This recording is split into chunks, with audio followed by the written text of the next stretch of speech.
প্রভু একে একে রামানন্দ রায়কে বলছেন, বল রায় সাধ্য তত্ত্ব সার। রায় কহিলেন, তবে জ্ঞান এই তত্ত্ব সার। প্রভু বললেন, ইহ বাহ্য আগে কহ আর। জ্ঞান হচ্ছে অদ্বৈতবাদ, ভক্তি হলেন দ্বৈতবাদ। অদ্বৈতবাদ অর্থাৎ যেখানে ভক্ত এবং ভগবান একই জায়গায় এসে দাঁড়িয়েছেন, অর্থাৎ ভক্ত নিজেকেই ভগবান মনে করছেন।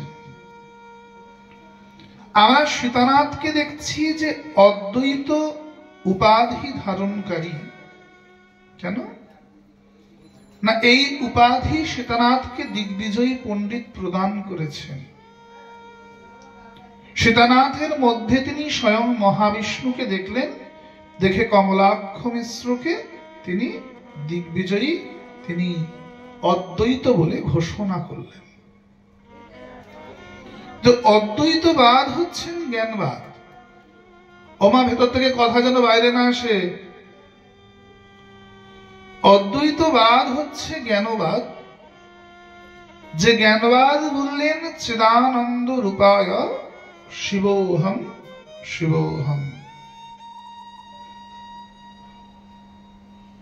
আমি না তো পঞ্চতত্ত্ব, না আমি পঞ্চভূত, না পঞ্চবায়ু। আমার এই দেহটা পঞ্চভূতের দ্বারা নির্মিত, ক্ষিতি অপ তেজ মরুদ বোম। সুতরাং আমি এই পঞ্চভূত নই। পঞ্চভূত তাও প্রাকৃতিক বস্তু, কিন্তু আমি অপ্রাকৃত। দেহটা পঞ্চভূতের, কিন্তু আমি পঞ্চভূত না। পঞ্চবায়ু পান অপান বিয়ান উদান সমান। এই পঞ্চবায়ু আমি নই। যে পঞ্চবায়ু, যে জঠরাগ্নি, খাদ্য যেটি আমরা গ্রহণ করছি, সেই খাদ্যকে হজম করছে, শক্তি গ্রহণ করছে এবং বাহ্য পদার্থ পরিত্যাগ করছে, সেই পঞ্চবায়ু স্বরূপ আমি নই। আমি মুক্ত। অহম নির্বিকল্প নিরাকার রূপ চিদানন্দ রূপ শিবোহম শিবোহম। আমি নির্বিকল্প, আমার কোনো বিকল্প নেই।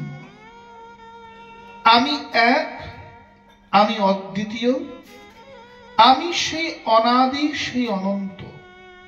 আমি আগেও ছিলাম, আমি এখনো আছি, আমি পরেও থাকব। আমার জন্ম নাই, আমার মৃত্যু নাই, আমার কোনো পরিবর্তন নাই। কেবল মায়ার খেলা খেলতে এসেছি। অহম নির্বিকল্প, আমি নির্বিকল্প স্বরূপ, নিরাকার রূপ। আমি নিরাকার রূপ, আমার কোনো আকার নেই। আমি না পুরুষ না নারী, আমি না লম্বা না বেঁটে, আমি না ফর্সা না কালো, আমি না রোগা না মোটা। এই একই কথা ভরতমুনিও রাজা রঘুগণকে বললেন। রাজা রঘুগণ যখন তিরস্কার করলেন যে আহা, তুমি এত মোটা হয়েছ, তোমরা পালকি বইতে পারছো না সামান্য। ভরতমুনি বললেন যে রাজা, আমি তো মোটা হইনি, আমার দেহটা মোটা হয়েছে। আমি তো দেহ নই, আমি আত্মা। সুতরাং মোটা হওয়া বা রোগা হওয়া সেটা আমার ধর্ম নয়, সেটা আমার দেহের ধর্ম। আমি আত্মা। জ্ঞান বললেন আমি আত্মাও নই, আমি পরমাত্মা। চিদানন্দ রূপায় শিবোহম শিবোহম। আমি সেই শিব। না সৌখম না দুঃখম न पापं न तापं न मंत्रो न तीर्थ न वेदो न यज्ञा अहं भोजनं नैव भोजं न भोक्ता चिदानंद रूप शिवोहम शिवोहम। আমার সুখ নেই, আমার দুঃখ নেই, আমার সন্তাপ নেই, আমার ত্রিতাপ জ্বালা নেই। এই আদি দৈবিক, আদি ভৌতিক, আধ্যাত্মিক এই ত্রিতাপ জ্বালা আমাকে বশ করতে পারে না। আদি দৈবিক, আমি ব্রাহ্মণ না চণ্ডাল এতে আমার দুঃখ নেই, আমি দরিদ্র না শ্রীমন্ত, আমি বড়লোক না গরিব এতে আমার কোনো দুঃখ নেই। আদি ভৌতিক, বর্ষা এলো না শীত এলো না গ্রীষ্ম এলো, কোনোটাই আমাকে উত্তপ্ত করতে পারে না। আমি বর্ষাতে যতটা হরিভজন করি, আমি শীতেও ততটা করি, আমি গ্রীষ্মেও ততটা করি। গ্রীষ্মকালে 4টে চান করে আহ্নিক করা শুরু করলাম, শীতকালে করা বন্ধ করে দিলাম, এটা আমার ভজন পদ্ধতি হতে পারে না। সৌখম না দৌখম না পাপম না তাপম, আমার কোনো মন্ত্র নেই, অর্থাৎ আমি মন্ত্র জপ করি না তা নয়। আমার মন্ত্র নেই অর্থাৎ আমি কোন জিনিসে আবদ্ধ নই। আমার কোনো তীর্থ নেই।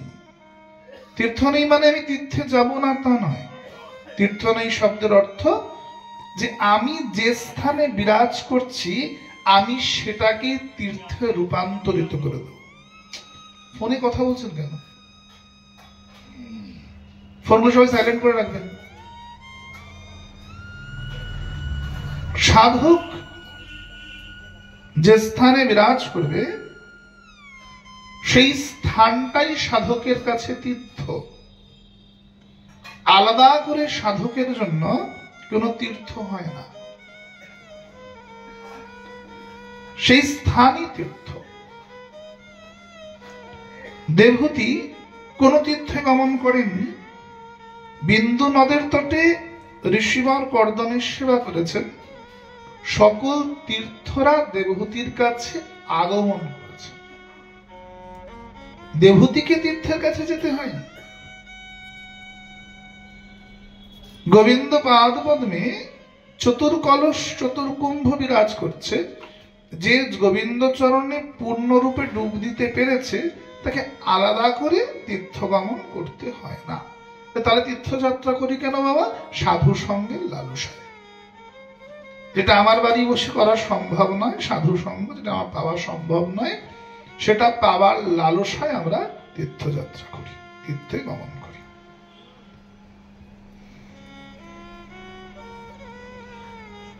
আমার কোনো পাপ নেই, কোনো পুণ্য নেই, আমার তীর্থ নেই, আমার বেদ নেই, আমার যজ্ঞ নেই। বেদের বিভাজন আছে। ব্রাহ্মণ যখন বাড়িতে এসে পূজন করবেন তিনি বিচার করবেন যে আমার জাত কি। যদি ব্রাহ্মণ বর্ণীয় হয় তাহলে সামবেদীয় পূজা হবে, যদি ক্ষত্রিয় হয় তাহলে ঋগ্বেদীয় পূজা হবে, আর বাকিদের জন্য যজুর্বেদীয় পূজা হবে। ব্রাহ্মণ এসে জিজ্ঞেস করবেন তোমার টাইটেল কি, তোমার গোত্র কি, সেই অনুযায়ী পূজার পদ্ধতি নির্ভর করবে। যিনি সাধক, যিনি এগুলোর ঊর্ধ্বে উঠে গিয়েছেন, তেনার ওই জাতি ভেদটাই আর থাকবে না। তিনি জাতি লিঙ্গের ঊর্ধ্বে উঠে যাবেন। পরে পংক্তিতে বললেন আহম ভোজনম নৈব ভোজন না ভোক্তা। আমি ভোজন নই, আমি খাই না, আহার করি না। আবার যে ভোজনের দ্রব্য সেটাতে আমার লালসা নেই। আবার আমি কারুর ভোগ্য বস্তুও নই। কত সুন্দর এই পংক্তিটি, বুঝবেন মন দিয়ে। আমি খুব তো ভেঙে বলতে পারবো না স্পিড থেকে। আহম ভোজনম নৈব ভোজন না ভোক্তা, আমি না তো ভোজন করি, না কাউকে ভোজন করাই, না আমি ভোজনের দ্রব্য, না আমি কারুর ভোগ্য বস্তু, না আমি কাউকে উপভোগ করি।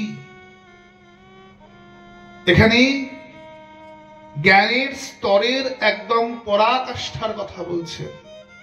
না আমি অন্য কারুর ভোগ্য বস্তু, না অন্য কেউ আমায় উপভোগ করে, আমি কারুর ভোগের দ্রব্য, ভোগের পাত্র নই। अहम भोजनम नैव भोजन न भोक्ता चिदानंद रूपाय शिवोहम शिवोहम। আমি সেই সচ্চিদানন্দ স্বরূপ, আমি সেই আনন্দময় অনাদি অনন্ত যে আনন্দ, সেই আনন্দের বিগ্রহ আমি, আমি সেই, আমি সেই, আমি আমি নির্বিকল্প, আমি নিরাকার স্বরূপ, আমি সেই, না পিতা না মাতা না জন্ম না মৃত্যু না বন্ধুশ্চ মিত্র গুরুর্নৈব শিষ্য। আমার না জন্ম আছে, না আমার মৃত্যু আছে, না আমার পিতা আছে, না তো আমার মাতা আছে, আমার কোনো বন্ধু নেই, আমার কোনো শত্রু নেই। আমার বন্ধু এবং শত্রু তখনই হবে যখন আমার স্বার্থ জড়িত হবে। যার সাথে আমাদের স্বার্থ, আমরা তার সাথে বন্ধুত্ব করি। যেই স্বার্থ মিটে গেল বা স্বার্থে আঘাতপ্রাপ্ত হলো, সঙ্গে সঙ্গে সে আমার শত্রুতে রূপান্তরিত হল। শত্রু কে হয় না? আমার স্বার্থে যে আঘাত করে। এছাড়া কি কেউ শত্রু হয় না? দেখবেন পাড়ার থেকে দূরে যে ব্যক্তিটা আছে তার সঙ্গে আমার ঝগড়াঝাটি নেই, কিন্তু শরীকে শরীকে ঝগড়াঝাটি আছে। কেন না? স্বার্থে আঘাত পড়ছে। আমার স্বার্থ এই জমিটা আমি দখল করবো, ওর স্বার্থ ওই জমিটাও দখল করবে। যখনই স্বার্থে স্বার্থে আঘাত পড়ে যাচ্ছে, তখনই একে অপরের সঙ্গে অশান্তির সম্পর্ক, শত্রুতার সম্পর্ক তৈরি হয়ে যাচ্ছে। আমার সতীর্থ এসেছেন, একসাথে কুম্ভ স্নানে গেছিলেন আমার সাথে। বলুন বৃন্দাবন বিহারী লাল কি হরি বল। अहम भोजनम नैव न पिता न माता बंधु न मित्र। আমার বন্ধুও নেই, আমার মিত্রও নেই, আমার শত্রুও নেই। যখনই সম্বন্ধ স্থাপন হবে তখনই মায়া। যেই সম্বন্ধ স্থাপন হবে না, আর মায়া। শুনলাম রেলে কাটা পড়েছে একটি ছেলে, আমি নির্বিকার। যেই পাশের বাড়ির দিদি এসে বলল যে ওরে দিদি তোর ছেলেটা রেলে কাটা পড়েছে, আমার কান্না প্রারম্ভ হয়ে গেল। আমার যেই আমার সম্বন্ধ স্থাপন হয়ে গেল, অমনি আমার কান্না পেল। যদি আমার সম্বন্ধ না থাকে তাহলে সেখানে আমার কোনো মায়া নেই। তাই জন্য শঙ্করাচার্য বললেন না বন্ধু নৈব মিত্র, আমার বন্ধুও নেই, আমার মিত্রও নেই। কারণ ওটা থাকলে, সম্বন্ধ থাকলে তবে না আমার মায়া আসবে। যদি আমার সম্বন্ধই না থাকে, মায়া আসার কোনো প্রশ্নই নেই। অনেকে প্রশ্ন করে যে বাবা সন্ন্যাসীর কেন বাড়ি যেতে নেই? তাহলে সন্ন্যাসীকে কি বাবা মা মানুষ করেনি, বাবা মা জন্ম দেয়নি? কারণ ওটা স্মৃতিপট থেকে মুছে দিতে হয় আস্তে আস্তে। কারণ যে জায়গাটায় সন্ন্যাসী বড় হয়ে উঠেছেন, যদি সেই স্থানে তিনি বারংবার যান, তাহলে স্মৃতিটা বারবার চারণ হয়ে যাবে। যে আমি এখানটা বড় হয়েছি, স্কুলে গেছি, এই কাজটা করেছি। যখনই রক্তের সম্পর্ক ব্যক্তিদের সঙ্গে বেশি সম্বন্ধ তৈরি হবে, সন্ন্যাসী পুনরপি মায়ায় জর্জরিত হয়ে পড়বে। যখনই ওই সম্বন্ধটি সন্ন্যাসী পরিত্যাগ করে দেবে, সন্ন্যাসীর মায়াই নেই। মায়া কিসের? সন্ন্যাসীর কোনো মায়া থাকবে না। আজ এখানে সন্ন্যাসী হরি কথা বলতে যাবে, এখানে 100 জনের সঙ্গে সম্বন্ধ তৈরি হবে, কালকে নতুন এক জায়গায় হরি কথা বলতে যাবে, সেখানে 100 জনের সঙ্গে সম্বন্ধ তৈরি হবে। সন্ন্যাসীতে কোনো পরিগণ্যের মধ্যে বিরাজ করবে না। কেউ বন্ধুও থাকবে না, কেউ মিত্রও নয়, কেউ শত্রুও নয়। যে হরিকথা শুনতে আসছে সেই মিত্র, আর যে হরিকথা শুনতে আসছে না, চলো ভাই ভগবান তোমারা ভি কল্যাণ করে, তুমিও শত্রু নও। আলাদা করে কোনো সম্বন্ধই নেই। তাহলে মায়া আসার কোনো অবকাশই নেই। না বন্ধু, না মিত্র, না পিতা, নাই গো মাতা, কিছুটাই নেই। কোনো কিছুর সঙ্গে সম্বন্ধ নেই। চিদানন্দ রূপায় শিবোহম শিবোহম, আমি সেই শিব, সেই শিব। তাহলে জ্ঞানবাদ কি বললেন? জ্ঞানবাদ বললেন আমি আত্মা নই, আমি দেহ নই, আমিও শিব। এই যে স্তর জ্ঞানবাদের, এটাকে অদ্বৈতবাদ বলা হয়েছে। এখানে গিয়ে সাধক নিজেকেই ভগবান ভাবতে, শিব ভাবতে মনে করে। অন্যান্য যে সম্প্রদায়গুলি দেখবেন, যে শৈব সম্প্রদায় বা শাক্ত সম্প্রদায়, এই যে কুম্ভ মেলা গেল, এখানে 10 নামা সন্ন্যাসী সম্প্রদায় দেখছেন আপনারা। গিরি, পুরী, সরস্বতী, ভারতী, অরণ্য, মহাপ্রভু তো এই সম্প্রদায়েরই অন্তর্ভুক্ত। মহাপ্রভু সন্ন্যাস হয়েছে ভারতীয় সম্প্রদায় এবং দীক্ষা হয়েছে পুরী সম্প্রদায়। শঙ্করাচার্যের 10 নামা সন্ন্যাসী পরম্পরার মধ্যেই মহাপ্রভু অন্তর্ভুক্ত। এই সম্প্রদায়গুলি অদ্বৈতবাদে বিশ্বাসী। এরা অদ্বৈতবাদী, যেখানে সাধক নিজেকে শিব ভাবতে প্রারম্ভ করে, যে আমি মুক্ত, আমি সেই আদি শক্তি, আমি সেই ব্রহ্ম, আমি সেই ব্রহ্মতেই লীন হব। সাংখ্যযোগ বলে আমি আত্মা, আমি ব্রহ্মে লীন হব, পরমাত্মায় লীন হব। আর জ্ঞান যোগ বলে যে আমি ব্রহ্ম, আমি ব্রহ্মে লীন হব না, আমি ব্রহ্মে রূপান্তরিত হচ্ছি। আমি ভুলে গেছি আমি ব্রহ্ম, আমি ভুলে গেছি আমার আসল স্বরূপটা কি।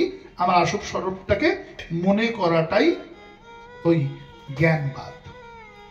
এবং যার দৃষ্টি শক্তিতে কোনো আলাদা বিষয় থাকবে না, যিনি সামনের লোহা এবং সোনা যার কাছে এক পদার্থ হয়ে উঠবে, তিনি হচ্ছেন প্রকৃত জ্ঞানবাদী। শুধু মুখে অদ্বৈতবাদ বললে হবে না, কিন্তু প্রকৃত অদ্বৈতবাদী হওয়া প্রচন্ড শক্ত না। অনেক কি অদ্বৈতবাদী বলেন নিজেকে, বা যারা শাক্ত শৈব বলে ওঠেন, কিন্তু প্রকৃত অদ্বৈতবাদী হওয়া খুব শক্ত। কিন্তু যদি প্রকৃত অদ্বৈতবাদী হয়, তো ভক্তি রসেও আমরা দেখেছি সন্ত তুকারামের জীবনে। সন্ত তুকারামের জীবনে রুটি বানাচ্ছেন, কুকুরটা এসে রুটিটা মুখে করে নিয়ে চলে যাচ্ছে, সন্ত তুকারাম পিছন পিছন ছুটছে, আরে রুক যা, আরে রুক যা, আরে বিঠ্ঠল রুক যা, আরে বিঠ্ঠল রুক যা। কুকুরটার মধ্যে বিঠ্ঠলনাথকে দেখছেন। কুকুরটাকে দাঁড়াতে বলছেন কেন? বলে আপনি রুটি মে ঘি नहीं लगाए हैं, थोड़ा घी तो लगाने दो। আরে তুকারাম, আরে বিঠ্ঠলনাথ, প্রতিদিন ঘি দেওয়া রুটি তোমার সেবায় দেওয়া অভ্যাস, তুমি ঘি ছাড়া চলে গেলে, এসো ঘিটা গ্রহণ করো, আমি রুটিতে ঘি লাগিয়ে দিই, তারপর তুমি গ্রহণ করবে। এখানে সাধু বা সাধক যে স্তরটিতে পৌঁছেছেন, তার কাছে কিন্তু কুকুরে আর শ্রী বিগ্রহে ফারাক চলে গিয়েছে। তার কাছে দুটো সমান হয়ে গিয়েছে, কোনো পার্থক্য নেই তার মধ্যে।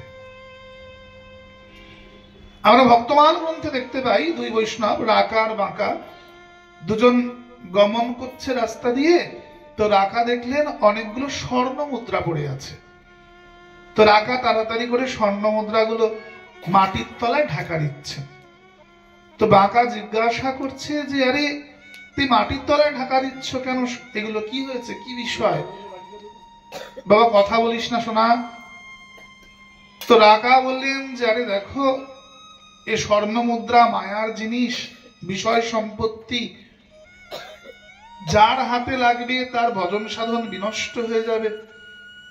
এই স্বর্ণ মুদ্রা যে হাতে পাবে সে লোভী হয়ে যাবে, তার ভজন সাধন বিনষ্ট হয়ে যাবে, তাই আমাকে মাটির তলা দিয়ে পুঁতে দিচ্ছি। মানে এও একটি স্তরে পৌঁছে গিয়েছে যে এর কাছে স্বর্ণ মুদ্রাটা লোভনীয় নয়, গ্রহণ করলো না, কিন্তু এটাকে মাটির তলায় পুঁতলো। বাঁকা এর থেকে এক কাঠি উপরে।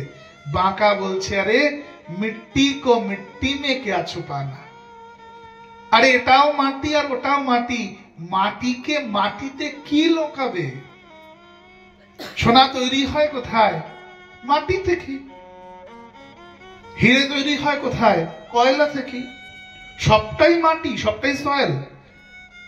মাটির বিভিন্ন ফরমেশন অনুযায়ী বিভিন্ন রত্ন বা মেটাল ধাতু তৈরি হয়। আসলে তো দ্রব্যটা মাটি, মাটি ছাড়া অন্য কিছু নয়। তো বাঁকা বলছেন যে মিট্টি কো মিট্টি মে ক্যা ছুপানা, মাটিটাকে মাটি দিয়ে কি লোকাবে? এটাও মাটি ওটাও মাটি, আলাদা করে লোকানোর কি আছে? যিনি মাটিটাকে লুকাচ্ছেন তিনি একটি স্তরে পৌঁছেছেন যে হ্যাঁ আমি দ্রব্যটি গ্রহণ করলাম না, পরিত্যাগ করলাম, যদি আমরা করে থাকি। কিন্তু আরেকজন যিনি আছে তিনি এমন স্তরে পৌঁছে গেছেন যার কাছে কি হলো, যার কাছে সোনা আর মাটি সমান হয়ে গিয়েছে, কোনো ফারাকই নেই। এ ত্যাগ করছে, লুকাচ্ছে 100 বার, কিন্তু এর কাছে সোনার মাটির ফারাক আছে, আরেকজনের কাছে সোনা আর মাটির ফারাকটাই বিনষ্ট হয়ে গেছে। এই স্তরটাই হচ্ছে জ্ঞানবাদ, যেখানে সবকিছুই ব্রহ্মময় হয়ে যায়, আর কোনো ফারাক থাকে না, সবটাই এক জিনিস। ওই উদ্ধবজি এসে গোপীদের বলছেন যে গোপী তোমরা সেই ব্রহ্মের উপাসনা করো, সেই নিরাকার নির্গুণ ব্রহ্ম, তিনি তোমাদের কৃপা করবেন। তোমরা কৃষ্ণ উপাসনা বন্ধ করে দাও, তোমরা ব্রহ্মের উপাসনা করো। গোপীরা বলছে আরে উদ্ধব, আমাদের তো একটি মন ছিল, তা গোবিন্দ চরণে দিয়ে দিয়েছি, আরেকটা মন কোথা থেকে আনবো যেটা নিয়ে এসে আমরা ব্রহ্মচরণে প্রদান করব? কারণ গোপীদের কাছে তো গোবিন্দই ব্রহ্ম। গোপীরা ব্রহ্মে আর গোবিন্দে ভেদ দেখতে জানেন না, গোপীরা সে স্তরে পৌঁছে গিয়েছেন।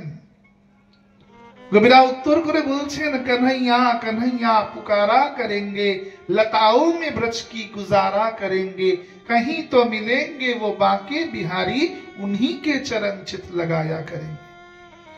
আরে উদ্ধব, আমরা আলাদা করে কোনো ব্রহ্মের উপাসনা করতে পারবো না, আমরা তো নিভৃত নিকুঞ্জে প্রতিদিন প্রতিনিয়ত ওই কুঞ্জ গলিতে সকল লতা পাতার কাছে গোবিন্দের ঠিকানা জিজ্ঞেস করব। কোনো না কোনো দিন এই নিকুঞ্জে নিধুবনে কোনো না কোনো লতা পাতার মধ্যে গোবিন্দ আমাদের নিশ্চয়ই দর্শন প্রদান করবে। অর্থাৎ গোপীদের কাছে নিধুবন নিকুঞ্জবনের এই গুল্ম লতা পাতা বৃক্ষগুলো, এগুলো নির্জীব বৃক্ষ নয়, এগুলো ব্রহ্ম।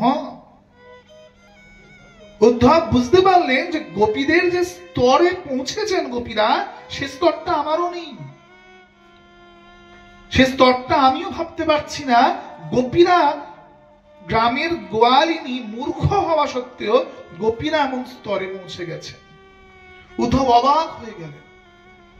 বৃহস্পতির জ্ঞানী শিষ্য, দেবভাগের পুত্র উদ্ধব, কিন্তু উদ্ধব গোপীদের জ্ঞান শুনে মুখটা বন্ধ হয়ে গেল। উধো সুধো হ্যাঁ চলেও सुन गोपियन के बोल, ज्ञान बजाए डुगडुगी और प्रेम बजाए ढोल। উদ্ধব দেখলেন গোপীদের ভজনের যে স্তর, সে স্তরে তো ভাই আমি পৌঁছাতে পারলাম না, আমারই সে স্তর। আমি কাকে জ্ঞান দিতে এসেছি?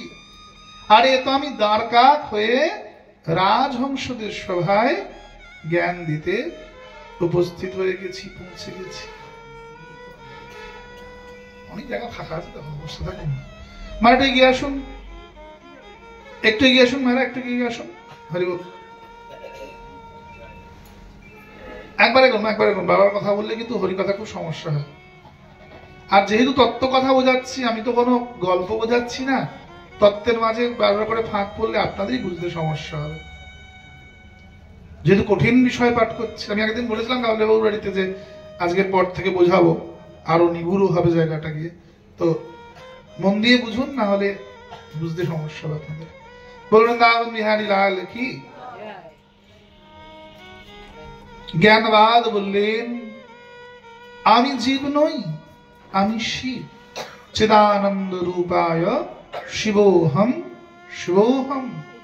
আমি জীব নই, আমিও শিব।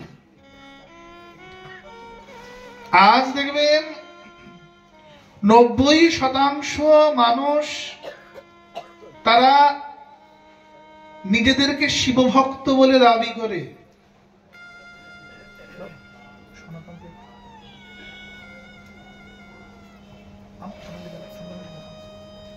90% মানুষ নিজেদেরকে শিবভক্ত বলে দাবি করে। কেন না? শিবভক্ত হলে গাঁজা খাওয়া যাবে, শিবভক্ত হলে গাঁজা খাওয়া যাবে, শিবভক্ত হলে আর কোন বৈষ্ণবদের মতো এত আচার নিয়ম মানতে হবে না। ওরে তুলসীর মালা পররে, ওরে তিলক কাটরে, ওরে নিরামিষ খাওরে। আর শাক্ত হলে তো কোনো কথাই নেই, পঞ্চমকার সাধনা একেবারে উঠে যাবে, আর ঊর্ধ্বে উঠে পড়বেন একেবারে। মদ মাংস মৎস্য মদিরা সব টাকা তাদের জন্য একদম জায়েজ, কোনো প্রবলেমই নেই। কিন্তু যারা মূর্খ তারা এটা ভাবে, তারা আসলে শৈবের স্তরটাই বোঝে না। আসলে শৈব শাক্ত বৈষ্ণবে কোনো ভেদই নেই। যে প্রকৃত সাধক যাবে, যে প্রকৃত ধর্মকে জীবনে অনুধাবন করতে পেরেছেন, তিনি একমাত্র গিয়ে ঠিক বুঝতে পারবেন। যিনি, যাকে আমরা কালী রূপে দেখছি যে দাঁড়িয়ে আছে ঊর্ধ্বে, কখনো মূর্তিটির দিকে ঠিক মতো দেখবেন, শাড়ি পরা কালী নয়, নগ্ন যে কালী দাঁড়িয়ে থাকে,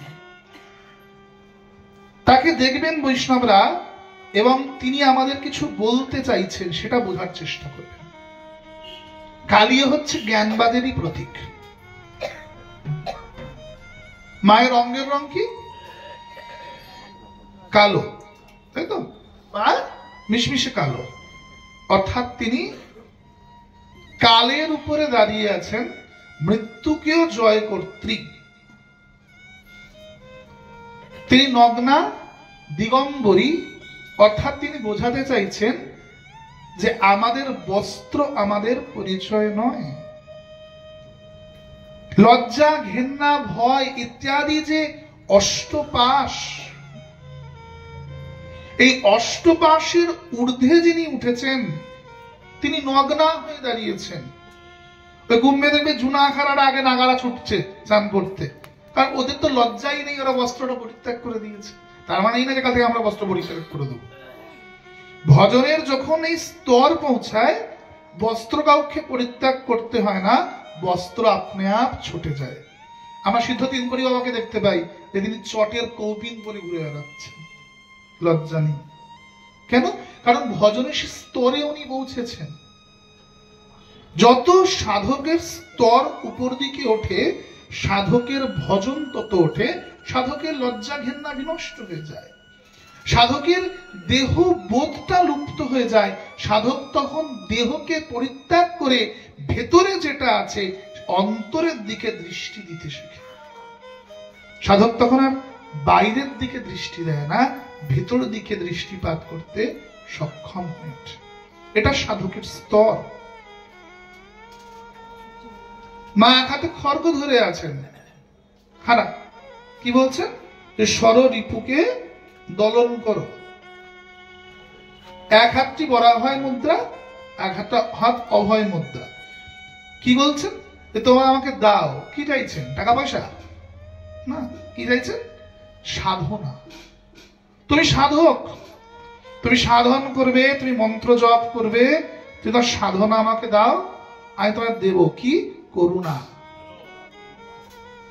তুমি যতটি সাধনা আমাকে প্রদান করবে,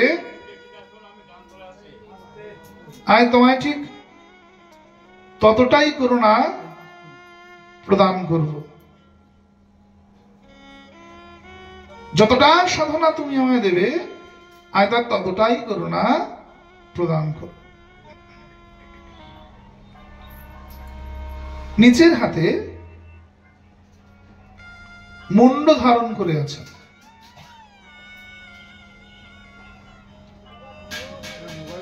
যিনি মনে করবেন তার হরিকথা শুনতে অভ্যস্ত নন, বসার প্রয়োজন নেই। হরিকথার আসরের মর্যাদাটি তো রাখুন।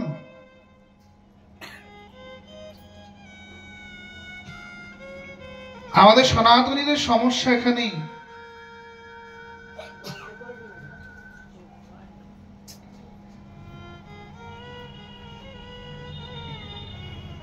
আমরা সনাতনীরা নিজেদের ধর্মকে নিজেরাই সম্মান করতে জানি না, তো অপরে আমাদের ধর্মকে কি সম্মান করবে?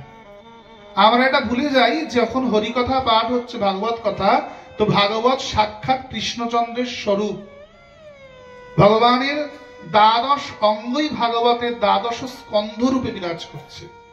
যখন গৌর কথা পাঠ হয়, তখন গৌর কথাই সাক্ষাৎ মহাপ্রভুর স্বরূপ। চৈতন্য ভাগবত, চৈতন্য চরিতামৃত সাক্ষাৎ মহাপ্রভুরই স্বরূপ। সেই গ্রন্থ পাঠ চলাকালীন যদি কোনো অন্য কথা হয়, তাহলে সেটা গ্রন্থকেই অপমান করা হয়, বা যার কথা বলা হচ্ছে সেই দেবতাকে বা সে ভগবানকেই অপমান করা হয়। গীতা মাহাত্ম্যের শেষে দেখবেন স্পষ্ট লেখা আছে যে গীতা পাঠ চলাকালীন যদি কেউ আন কথা বলে, তার কুকুর জনি প্রাপ্ত হয়। আমি বলছি না, মহামুনি বেদব্যাস বলছেন। শ্রীমদ্ ভাগবত গীতার শেষে মাহাত্ম্যটি খুলে দেখবেন। ভাগবতের প্রথমেই একদম যেখানে মাহাত্ম্য লেখা হয়েছে, মাহাত্ম্যটি খুলে দেবেন, সেখানেও একই কথা বলা হয়েছে। তাই জন্য সবসময় বলা হয় যে ভাগবত কথা চলাকালীন মায়েরা অন্য আন কথা বলবেন না, বা ফোনগুলো সাইলেন্ট রাখবেন। এগুলো আপনাদেরই অপরাধ তৈরি হয়, আমাদের কি যায় আসে? আমরা তো কথা বলতে বসিয়েছি, 2 ঘন্টা পর উঠে চলে যাব, কি যায় আসবে আমাদের বলুন? অপরাধ আপনাদেরই নির্মাণ হবে। বলবেন দাবন বিহারী লাল কি শ্রীরাধে।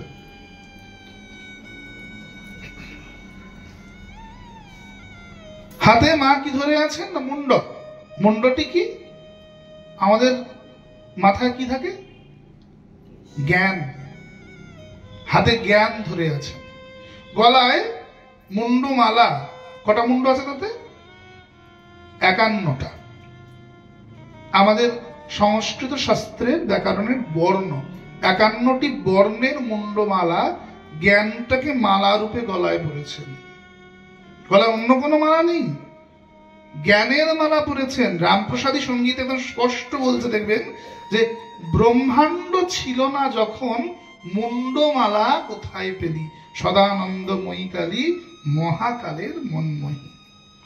যে জ্ঞান তত্ত্ব আমরা বলছি, চিদানন্দ রূপায় শিবোহম শিবোহম, তিনি কি? সচ্চিদানন্দ ঘন বিগ্রহ। একই কথা বলছেন, সদানন্দময়ী কালী। গলায় যে জ্ঞানের মালা, কোন অসুরের মালা নয়, সেটা কিসের মালা? না জ্ঞানের মালা। 51টি বর্ণ গলায় তিনি জ্ঞান স্বরূপে পড়েছেন, হাতে জ্ঞান ধরেছেন। তলায় দাঁড়িয়ে রক্তপান করছে কে? শৃগাল, সবচাইতে বুদ্ধিদীপ্ত প্রাণী। আমরা বলি শৃগাল পণ্ডিত, তাই না? শেয়ালকে আমরা কি বলি? মা শৃগাল পণ্ডিত। কি খাচ্ছে? না জ্ঞান পান করছে। দেবীর যোনিদেশটা ঢাকা আছে কি দিয়ে? হাত দিয়ে। হাত কিসের প্রতীক? কর্মের প্রতীক। তোমার কর্মই তোমার পরিচয়, বাবার টাকা তোমার পরিচয় নয়।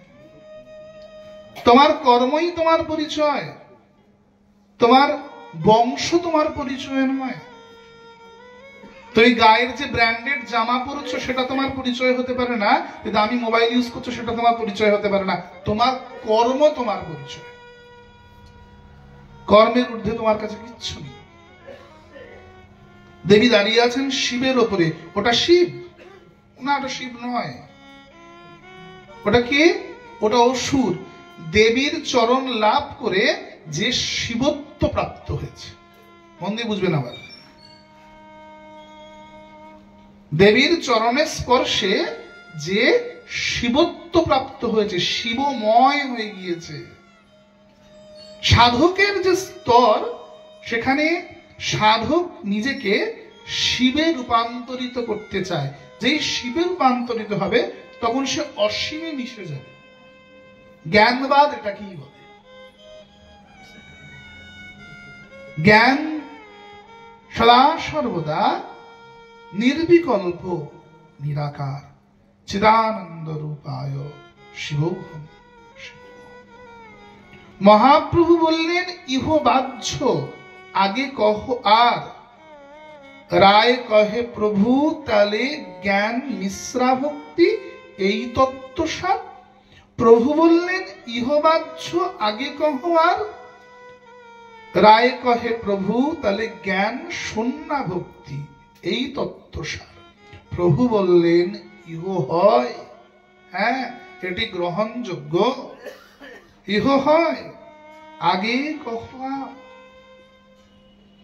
তাহলে কি প্রভু জ্ঞানকে গ্রহণই করলেন না?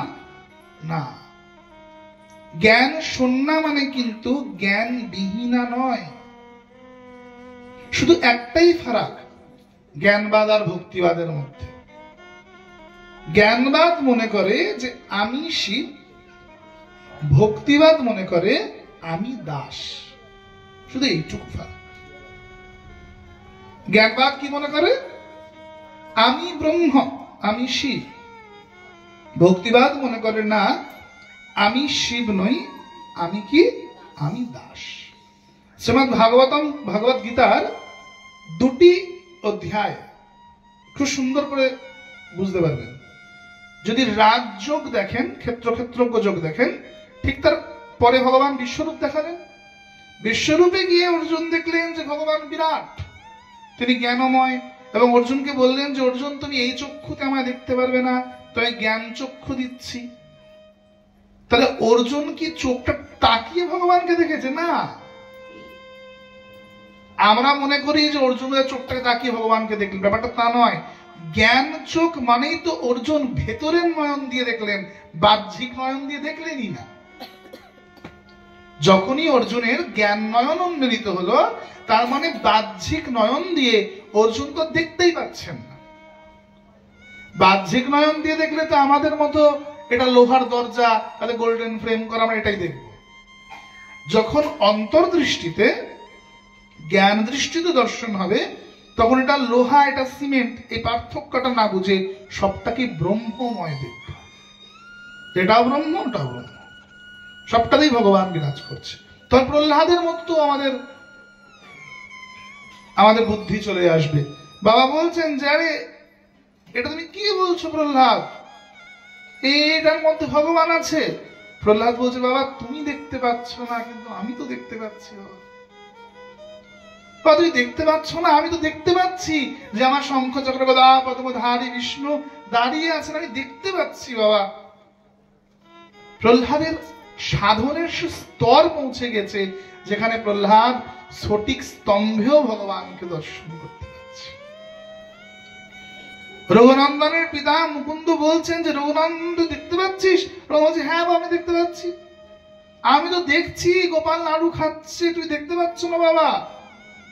গোপাল বলছে রঘুনন্দন তুমি যতই বলো তো বাবা দেখতে পাবে না, কারণ তার জ্ঞান নয়ন উন্মিলিত হয়নি, তার সেই সরলতাই নেই। তোমার যেটা আছে তা বাবার সেটা নেই রঘুনন্দন, তুমি দেখতে পাচ্ছ তো বাবা দেখতে পাচ্ছেন না। তাহলে বাবার হাতটা ধরো তো বাবা আমাকে দেখতে পাবেন। যে হাতটা ধরলেন কি হলো না, জ্ঞান নয়ন উন্মিলিত হলো। জ্ঞান নয়ন যখনই উন্মিলিত হচ্ছে, বাহ্যিক দৃষ্টি বিনষ্ট হচ্ছে। বাহ্যিক দৃষ্টি বিনষ্ট হলে সবের মধ্যে ঈশ্বর দর্শন তার লাভ হচ্ছে। তিনি তখন সবকিছুর মধ্যে ভগবানকে দর্শন করতে পারছেন, যেটি প্রহ্লাদ করছেন। প্রহ্লাদ সবের মধ্যে ভগবানকে দেখছেন। আগুনের মধ্যে প্রহ্লাদকে ঢুকতে বলছেন, প্রহ্লাদ দেখছে আগুনটার মধ্যে ভগবান হাত বাড়িয়ে দাঁড়িয়ে আছেন। প্রহ্লাদকে হাতির পায়ের তলা যেতে বলছেন, প্রহ্লাদ দেখছে যে হাতিটা পা তুলে ভগবান তার চরণ প্রহ্লাদের মুখের উপর প্রদান করছেন। প্রহ্লাদকে তেলের কড়াইতে ঢোকাতে বলছেন, প্রহ্লাদ দেখছে আরে আর এটা তো তেল নয়, এটা তো আমার গোবিন্দের কোল, আমি তো গোবিন্দের কোলে বসতে যাচ্ছি। প্রহ্লাদকে সমুদ্রে নিক্ষেপ করতে যাচ্ছেন, প্রহ্লাদ বলছে আরে এটা তো আমার ভগবানের শ্বশুর বাড়ি, লক্ষ্মীর বাবা সমুদ্র, আমি ভগবানের শ্বশুর আলাই যাচ্ছি। ভগবানের শ্বশুর কি আমাকে ডুবিয়ে মারবে? ভগবানের শ্বশুর তো আমাকে তুলে ধরবে। প্রহ্লাদের তো সেই ভীতিটাই নেই। প্রহ্লাদ এই ভীতির ঊর্ধ্বে উঠে গেছেন, তাই প্রহ্লাদের মধ্যে বিষয়টাই নেই। মহারাজ চিত্রকেতু যখন অসুর হয়ে এসেছেন বৃত্রাসুর রূপে, ইন্দ্র হাতে বজ্রটা ধরেছেন মারবেন বলে, বৃত্রাসুর দেখছে বজ্রের মধ্যে ভগবান বিরাজ করছে। বৃত্রাসুর বজ্রটাকে প্রণাম করছে, প্রভু তোমায় প্রণাম করছি, ও আমি তোমার কাছে প্রাণ দেব, তুমি আমাকে প্রাণ নেবে, আমি প্রাণ দিতে প্রস্তুত। তাহলে এতক্ষণ দাওনি কেন?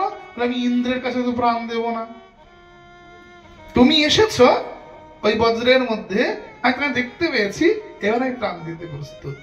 বৃত্রাসুরের সে দৃষ্টি তৈরি হয়ে গিয়েছে, ইন্দ্র দেখতে পাচ্ছে না বজ্রে ভগবান আছে। যদি ইন্দ্র দেখতে পেত তাহলে বজ্র ছুঁড়ে ভগবানের চরণে মারতেন না। ইন্দ্র সাম্বর্তক মেঘবালাকে ডেকে এনে ব্রজমণ্ডল ভাসিয়ে দিতে যেতেন না। ইন্দ্র তো ভগবানকে দেখতেই পেলেন না, কারণ ইন্দ্রের সে জ্ঞান নয়নই নেই।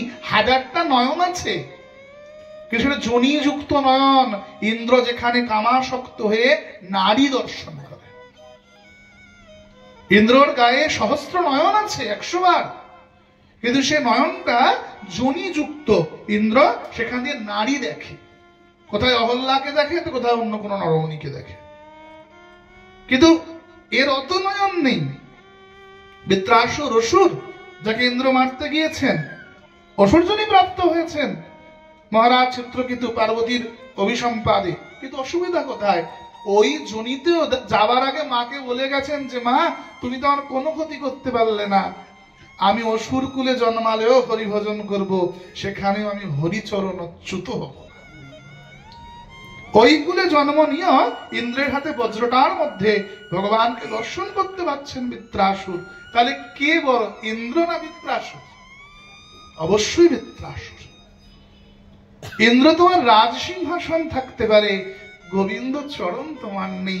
গোবিন্দ চরণটা বৃত্রাসুর লাভ করলেন।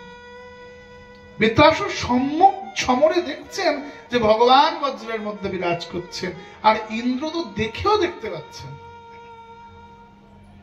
ইন্দ্র দেখলেন যে 7 দিন ধরে সাম্বর্তক মেঘমালা গেল, বৃন্দাবন ভাসাতে পারল না। একটা 7 বছরের বাচ্চা ছেলে বাম হাতের কেড়ে আঙুলিতে গোবর্ধন ধরে নিয়েছে, বৃন্দাবনে ধুলো উঠছে। বৃন্দাবনে বন্যা এসে ডুবে যাওয়া তো দূরে থাক, বৃন্দাবনে ধুলো উঠছে। ইন্দ্র আরো রাগ বাড়ল, বজ্রটাকে ছুঁড়ে মারলেন।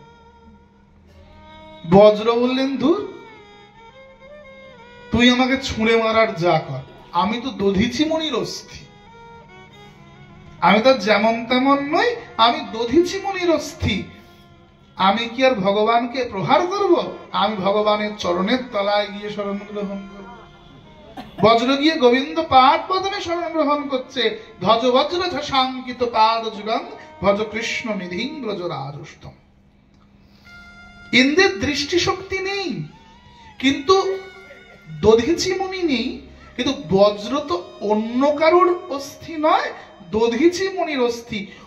দধিচি মুনির যে সাধনার স্তর, তার যে মেরুদণ্ড, সেই ষড়চক্র ভেদ করে তো সাধনার স্তরে দধিচি মুনি পৌঁছেছিলেন।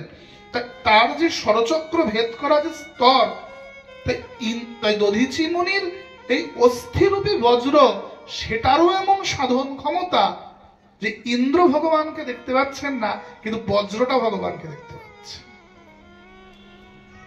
সাধকের দৃষ্টি আসাটা বড় কথা।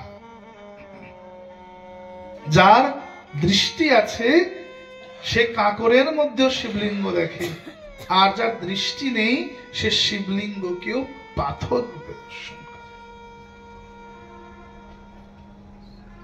এটা আমার দর্শনের পরিকাঠামোর উপর নির্ভর করছে যে আমি মন্দিরে যখন প্রবেশ করছি, আমি গিয়ে বিগ্রহকে মাটির পুতুল, পিতলের ঠাকুর, কাষ্ঠরূপে দেখছি, নাকি সাক্ষাৎ ব্রজেন্দ্র নন্দন আর রাধারমন দাঁড়িয়ে আছে আর রাসবিহারী দাঁড়িয়ে আছে, আমি এই রূপে দর্শন করছি। তো এটা কি একদিনে হয়? না মা, একদিনে হয় না। এটা নিত্য অভ্যাস করতে করতে করতে করতে হয়। তো বাবা শুধু অভ্যাস করলে হয়? বললেন না, যত যত সাধু সঙ্গ তত অনর্থ নিবৃত্তি। মহাপ্রভুর গোস্বামীপাদকে শিক্ষায় বলেছেন, তুমি যত বেশি সাধু সঙ্গ করবে তোমার অনর্থ নিবৃত্তি ঘটবে। যত অনর্থ নিবৃত্তি হবে, আদৌ শ্রদ্ধা তত বিশ্বাস। অনর্থ চলে গেল, তুমি বাহ্যিক দৃষ্টি বিনষ্ট হবে, তোমার জাগতিক কথায় আর ভাল লাগবে না, তোর আম কথা শুনতে ভাল লাগবে না, তো হরি কথায় প্রাণ আসবে, তোমার জ্ঞান আরোহণ করতে ইচ্ছা করবে, তো গ্রন্থ পাঠে তুমি আগ্রহী হবে, তো বাজে কথা, ফালতু কথা, গ্রামীণ পাঁচালে তোমার বিরক্তি জন্মাবে, হরি কথায় আসক্তি জন্মাবে, জ্ঞান ও চর্চায় আসক্তি জন্মাবে। অনর্থ নিবৃত্তি যত হবে তত শ্রদ্ধা বাড়বে, আদৌ শ্রদ্ধা তত বিশ্বাস। যত যত শ্রদ্ধা বৃদ্ধি পাবে তত তত বিশ্বাস বাড়বে। কিসের দ্বারা আসবে? সাধু সঙ্গের দ্বারা। আজকে শুনে চলে গেলাম, কালকে বিগ্রহের মধ্যে ভগবানকে দেখতে পাবো, এমন বিষয় নয়। নিত্য নিত্য নিরন্তর সাধু সঙ্গ করতে করতে, নিরন্তর উচ্চ মার্গীয় সাধকদের সঙ্গ করতে করতে আমার মনের যে ময়লা মলিনতা পরিমার্জিত হবে। প্রভু বললেন, ইহ বাচ্চ আগে কহ আর রায় কহেন প্রভু। তাহলে জ্ঞান শূন্য ভক্তি, জ্ঞান শূন্য মানে জ্ঞানবিহীনা নয়। চিত্তরূপী দর্পণটা জ্ঞানরূপী ছাই দ্বারা মার্জিত হবে। মার্জিত হওয়ার পরে প্রেমের অশ্রুতে ওই চিত্তরূপী দর্পণটা ধৌত হয়ে যাবে। চোখের জল আসতে হবে মা। চোখের জল না আসলে কোনো উপায় নাই। আসে না তো কি করে আসবে? তবে জানিবে অপরাধ আছয় প্রচুর, কৃষ্ণ ভক্তির বীজ তাহে না হয় অঙ্কুর। বুঝতে হবে অপরাধের স্তর জমা হয়ে আছে। সাধুচরণে অপরাধ, গুরুচরণে অপরাধ, ব্রাহ্মণ বৈষ্ণব চরণে অপরাধ, শাস্ত্রের চরণে অপরাধ। শাস্ত্রের সব কথা বিশ্বাস যে না করতে পারে, শাস্ত্র চরণে অপরাধ। অপরাধের স্তর জন্মে আছে। চেষ্টা করি বাবা, কই হরিনামে চোখে জল আসে না তো, কই হৃদয়টা কেঁদে ওঠে না তো। আরো বেশি করে অনুভবী সাধুর সঙ্গ করুন, আরো বেশি করে অনুভবী সাধুদের প্রসাদ গ্রহণ করুন, অনুভবী সাধুদের চরণ সেবা করুন। সাধুরা বসে থাকলে তাদের চরণ সেবা করুন। সাধু উঠে চলে গেলে চরণ ধুলায় লুটোপুটি খান। তাকে জানিয়ে করতে হবে এমন নয়, প্রসাদ দেন প্রসাদ দেন প্রসাদ দেন করে মারপিট করার কোনো প্রয়োজন নাই। তার সামনে গিয়ে প্রসাদটা নিতেই হবে, তাকে লোক দেখিয়ে এমন কোনো বিষয় নয়। তিনি উঠে চলে গেলেও চুরি করেও তার পাত থেকে তুলে নেওয়া যায়। গ্রহণ করুন, দেখবেন সাধনের স্তর নির্মাণ হবে। অপরাধের স্তর যত খণ্ডিত হবে, যত পরিমার্জিত হবে, চিত্ত তত শুদ্ধ হবে।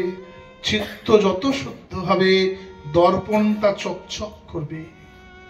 ময়লা আয়না বিগ্রহের সামনে ধরলে তাদের কি বিগ্রহের প্রতিচ্ছবি দেখা যায়? তাদের বিগ্রহের প্রতিচ্ছবি দেখা যায় না। পরিমার্জিত আয়না, পরিষ্কার আয়না যখনই বিগ্রহের সামনে ধরবে তার চিত্রপটটা প্রস্ফুটিত হবে। তোমার এটা যদি ময়লা হয়ে থাকে, ধূমাবৃত হয়ে থাকে, ওই কাম ক্রোধ লোভ মোহ মদ মাৎসর্যে একেবারে ছেয়ে থাকে, তুই কেমন করে হৃদি রত্ন বেদিটাতে সে যুগলকে ডাকবে বলো তোমা? তাকে ডাকার তো কোনো জায়গা নেই, তাকে ডাকার কোনো পরিকাঠাম নেই। জ্ঞান রূপী ছাই অতি অবশ্যই এটাকে পরিমার্জিত করে দেয়। কীর্তন খুব সহজে হৃদয় দর্পণকে পরিমার্জিত করে, যেটা অন্য কিচ্ছু করতে পারে না। নিরন্তর সংকীর্তন, কীর্তন খুব সহজে আমাদের সুষুম্না কাণ্ডকে জাগ্রত করে দেয়। নিরন্তর কীর্তন, যত তুমি বেশি কীর্তন করবে তোমার হৃদয় তত বেশি মার্জিত হয়ে যাবে।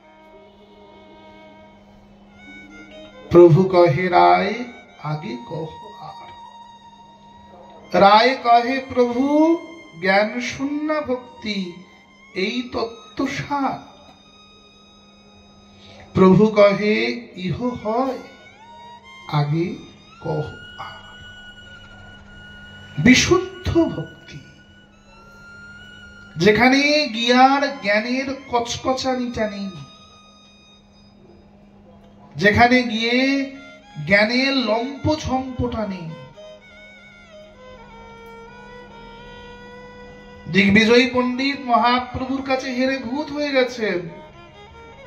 সরস্বতীকে রাত্রে গিয়ে বলছেন, মা সারা জীবন তোমার সেবা করলাম, মা তুমি সারা জগতে আমাকে বিজয়ী করে দিলে, আর নবদ্বীপের মতো গোষ্পদের সময় হারিয়ে দিলে। মা নিমাই পণ্ডিতের মতো একটা বাচ্চা আমাকে হারিয়ে দিল। মা গো, তুই কি করলে? মা তুই আমার বাণী ছেড়ে, আমার মুখ ছেড়ে চলে গেলে, তুমি কি করলে? মা সরস্বতী বললেন, ওরে বাবা, তোকে বর দিয়েছিলাম যে তোকে সৃষ্টির কোনো মানুষ হারাতে পারবে না, কিন্তু তুই ভগবানের কাছে জিতে যাবি, তোকে আমি এমন কথা কবে বলেছিলাম? দিগ্বিজয় বলছে, কি বলছেন? বলছে, শোন, তুই সারা জীবন যে আমার চরণ সেবা করেছিস, তুই সারা জীবন আমার জ্ঞানের দেবীর চরণ সেবা করেছিস, তুই তার প্রতিফল দিলাম তোকে, আমার স্বামীর চরণ পাইয়ে দিলাম। মায়ের জীবনের তো সার্থকতা এটাই, মা যখন পুত্রকে পিতৃ পরিচয় জানায়। মা ছাড়া কি অন্য কেউ পিতৃ পরিচয় দিতে পারে? কেউ দিতে পারবে না। একমাত্র মাই সঠিক পিতৃ পরিচয় প্রদান করতে, মা ছাড়া কেউ জানবে না জগতে। ওরে পুত্র, তোর জীবনের সকল সাধনের প্রতিফল তুই পেয়েছিস, তোকে তোর বাবার চরণে পাঠিয়ে দিয়েছি। তুই যার কাছে হেরে গেছিস তিনি সামান্য মানুষ নয়, তিনি সাক্ষাৎ নারায়ণ। তার কাছে গেলে আমার মুখ খোলে না। আমি কি স্ত্রী হয়ে স্বামীর সামনে বাচাল হতে পারি? স্বামীর সামনে আমাকে মুখটা বন্ধ রাখতেই হয়। আমি তো স্বামীর সামনে বাচাল হতে পারি না রে বাবা, তাই মুখ বন্ধ করতে হয়েছে আমাকে। তুই সারা জীবনের সাধনের ফল লাভ করেছিস, গৌর চরণে গিয়ে কাল গিয়ে আত্মসমর্পণ করবি। কিন্তু মা আমি যে হেরে গেলাম। ওরে, জ্ঞানের আসল সার্থকতা একে ওকে তাকে বিদ্যা চর্চায় হারানোতে নয়। জ্ঞানের আসল সার্থকতা, জ্ঞানের পরাকাষ্ঠা নিজেকে চেনা, যে আমি শিব, আমি সেই ব্রহ্ম। জ্ঞানের আরো ঊর্ধ্বতা, যখন জ্ঞান পরিমার্জিত হয়ে বিশুদ্ধ ভক্তি জাগ্রত হবে। জ্ঞান তো তোর সফল হয়েছে, তুই তো জ্ঞানের পরাকাষ্ঠায় পৌঁছেছিস বাবা, তুই তো আশু কবি। এমন আশু কবি যে বদন খুললেই সঙ্গে সঙ্গে শ্লোক রচনা করে পাঠ করতে পারে, মুখ খুললেই কবিতা বেরোয়, তৎক্ষণাৎ শ্লোক রচনা করে দেয়, এমন আশু কবিতা। আর রাবণের জীবনও দেখতে পাই, রাবণ মুখ খুললেই শ্লোক রচনা করতে পারেন তৎক্ষণাৎ। জটাতবীগলজ্জ্বলা প্রবাহভাবিদস্থলে ঘরে বলাম্ব্যলাম্বিতাম ভুজঙ্গ তুঙ্গ মালিকা ধমট ধমট ধমট ধমট নিনাদ বড্ডমরবয়ম চকার চণ্ড তাণ্ডবম তনোতু নঃ শিবম শিবম। মহাদেবের কৃপায় রাবণও তো আশু কবি। শিবের প্রণাম মন্ত্রে আমরা বলি না, জ্ঞানপ্রদায় করুণাময় সাগরায় কর্পূর কুন্দ ধবলেন্দু জটাধারায় দরিদ্র দুঃখ দহনায় নমঃ শিবায়। জ্ঞানপ্রদায়, তিনি জ্ঞান প্রদানকারী। আবার রামচরিত মানসের একেবারে প্রথম খুলে দেখবেন, যেখানে সরস্বতী বন্দনা করেছেন রামচরিত মানস গ্রন্থে শ্রী শ্রী তুলসীদাস জি, মহর্ষি তুলসীদাস, সেখানে উনি বর্ণন করছেন, জয় জয় জয় হে वीणा पानी शिव कल्याणी मातु भवानी। সরস্বতীকে শিব কল্যাণী, শিব নিরন্তর, যার বিনার ঝংকারে নিজেকে সাধনরত রাখেন। কাকে না? জ্ঞানী। কারণ সরস্বতী কোনো মূর্তি, নারী মূর্তি নয়, জ্ঞান দত্ত। সরস্বতী কি না? জ্ঞান দত্ত। ওই যে জ্ঞানের স্তরে গিয়ে শিব সদা সর্বদা নিরাকার নির্বিকল্প রূপে বিরাজ করছেন, যেটাকে তুলসীদাস লিখছেন, জয় জয় জয় হে বীণা পানি শিব কল্যাণী মাতু ভবানী। রাবণ শিবের উপাসক, তেমন কবি তার মতো কবি জগতে নাই। কিন্তু রাবণের সার্থকতা কখন? যখন রাবণ রামচরণ লাভ করে। মহাদেব যে নাম নিত্য পঞ্চমুখে করেন, রাম রাম রাম রাম বলেন, মহাদেব চান যে তার সাধক রাবণ সেও যেন রাম নাম উচ্চারণ করে। ওরে বাবা, আমার নাম তো তুই করলি, আমার সাধনা করে তুই সিদ্ধি লাভ করেছিসই, এবার তুই রামচরণ প্রাপ্ত হ। মৃত্যুর সময় রাম রাম রাম রাম বলতে বলতে মর, এটাই তোর জীবনের একমাত্র সার্থকতা, এটাই তোর জীবনের সার্থকতা। প্রভু রামচন্দ্র রাবণকে জয় করতে পারছেন না। ব্রহ্মা নেমে এসে বললেন, শিব স্থাপন করো, শিব পূজা করো। মহাদেবের পূজন করলে অতি অবশ্যই রাবণ জয় হবে। তো রামচন্দ্র ঠিক করলেন শিব পূজন করবেন, কিন্তু পূজারই হবে কে? ব্রহ্মাকে জিজ্ঞেস করলেন প্রভু রামচন্দ্র যে, হে ব্রহ্মা, আপনার মতো তো কেউ জ্ঞানী নয়, তাহলে বলুন এখন কলিযুগে শ্রেষ্ঠ ব্রাহ্মণকে? ব্রহ্মাজি বলেন, অন্য কেউ নয়, আপনার বউকে যে হরণ করে নিয়ে গেছে সে। আপনার বউকে যে হরণ করে নিয়ে গেছে সে এখন শ্রেষ্ঠ ব্রাহ্মণ। তার মতো ব্রাহ্মণ আর দ্বিতীয় নাই, তার মতো কবি দ্বিতীয় নাই, তার মতো সাধক দ্বিতীয় নাই। রাম বললেন, ঠিক আছে, হে জাম্বুবন্ত, তুমি যাও, গিয়ে বলো যে রাবণ যেন এসে আমার পৌরোহিত্য কর্ম করে। জাম্বুবান বললেন, আপনি কি পাগল হয়ে গেছেন? যে আপনার বউকে তুলে নিয়ে গেছে, যার সঙ্গে আপনি যুদ্ধ করবেন, যার মৃত্যু কামনায় এই পুজোটা হবে, সেই এসে আপনার পুজো করবে? এ আবার কেমন কথা? রাম জানেন রাবণের মহিমা, জগৎকে জানাতে চাইলেন। রাম বললেন, যিনি নিরাকার নির্বিকল্প স্তরে পৌঁছে গেছেন, তার কাছে মিত্র শত্রু বলে কিছু হয় না। গিয়ে শুধু তাকে বলো, হ্যাঁ যদি সে না বলে দেয় তখন আমি অন্য কাউকে দেখবো, তখন না হয় দেবগুরু বৃহস্পতি স্বয়ং এসে পূজন করবেন, আগে রাবণের কাছে যাও। জাম্বুবান এসে রাবণকে বললেন, হে রাবণ, প্রভু রামচন্দ্র বলেছেন যে তিনি শিব পূজন করাবেন, আর শিব পূজনে পৌরোহিত্য কার্যটা আপনাকে করতে হবে। রাবণের চোখে জল চলে এসেছে, যে এটাই প্রভুর মাহাত্ম্য। যার স্ত্রীকে আমি হরণ করে নিয়ে চলে এলাম, এই জগৎ যেখানে আমাকে আতঙ্কবাদী মনে করে, এই জগৎ আমাকে রাক্ষসের ছেলে মনে করে। আমার বাবা তো ঋষি বিশ্বস্ত্রবা, কিন্তু মা তো কেশিনী দৈত্য। আমি তো দৈত্য মায়ের ছেলে, তো জগৎ আমি ব্রাহ্মণের ছেলে হলে আমাকে ব্রাহ্মণ মনে করে না, এ জগৎ আমাকে রাক্ষসের ছেলেই মনে করে, যেহেতু আমার মা রাক্ষসী। কিন্তু প্রভুর মাহাত্ম্য দেখো, তিনি আমার মায়ের জন্ম বৃত্তান্তটা দেখলেন না, তিনি আমার মধ্যের গুণ দেখলেন, তিনি আমার ব্রাহ্মণত্ব দেখলেন। এর থেকে আনন্দের কি আছে? জাম্বুবান, তাকে গিয়ে বলো যে আমি তার পূজা করে দেব।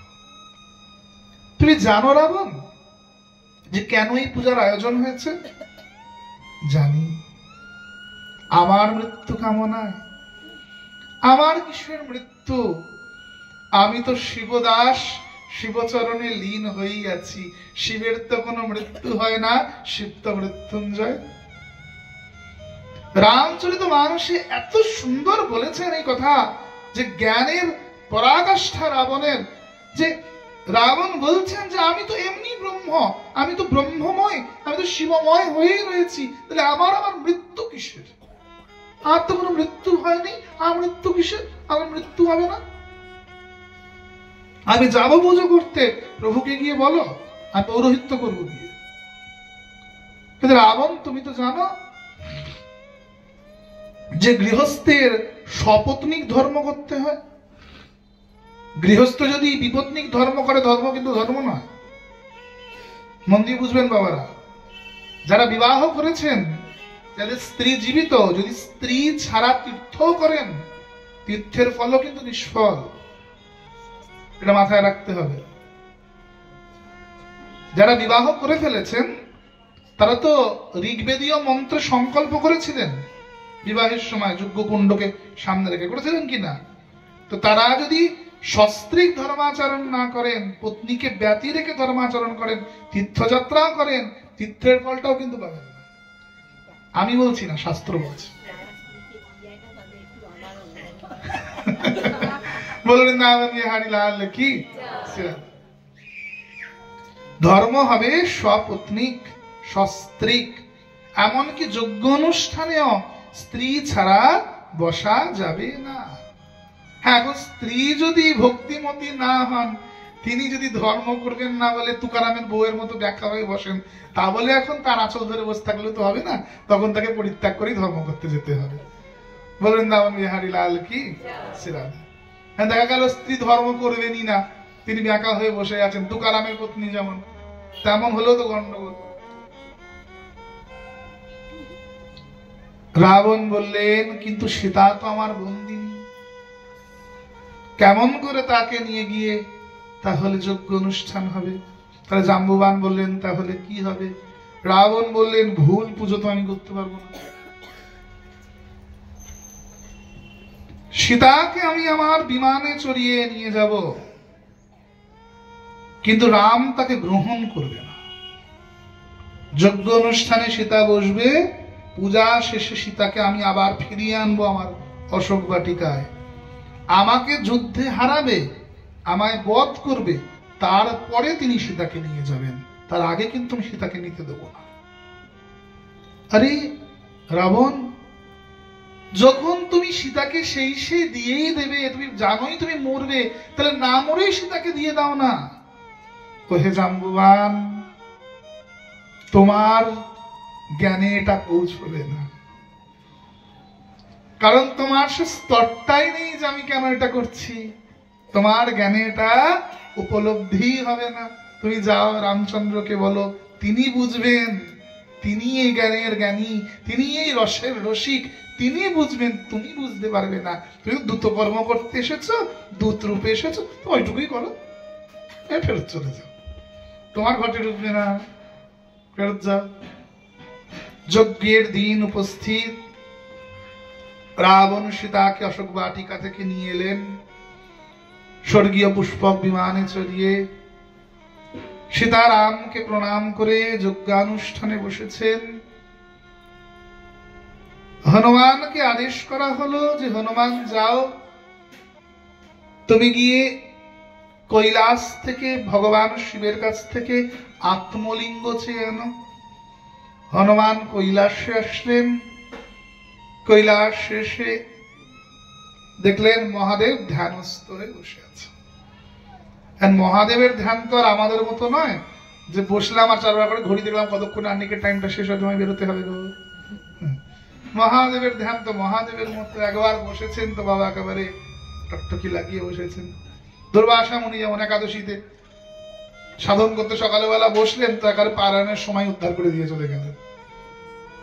উনি তার আমাদের মতন নন, বেচারি দুর্বাসার দোষ নেই, উনি তো আমাদের মতো না। আমাদের হলে ঠিক মতো হলে সকালটা কতক্ষণে হবে, কতক্ষণে পারায়ণটা সরবো, কতক্ষণে প্রসাদ এই চিন্তা থাকবে।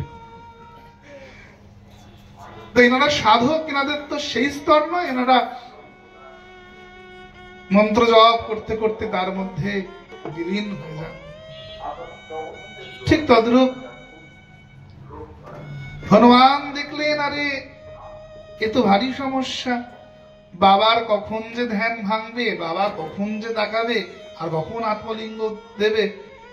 হনুমান গালে হাত দিয়ে বাবার সামনে বসে পড়লেন। বাবা ভগবানের ধ্যান করছেন, হনুমান বাবার ধ্যান করছেন সম্মুখে বসে। হনুমান ওখান থেকে উঠে যাচ্ছেন না, হনুমান বাবার ধ্যান করছেন। অতঃপর সময় চলে যাচ্ছে।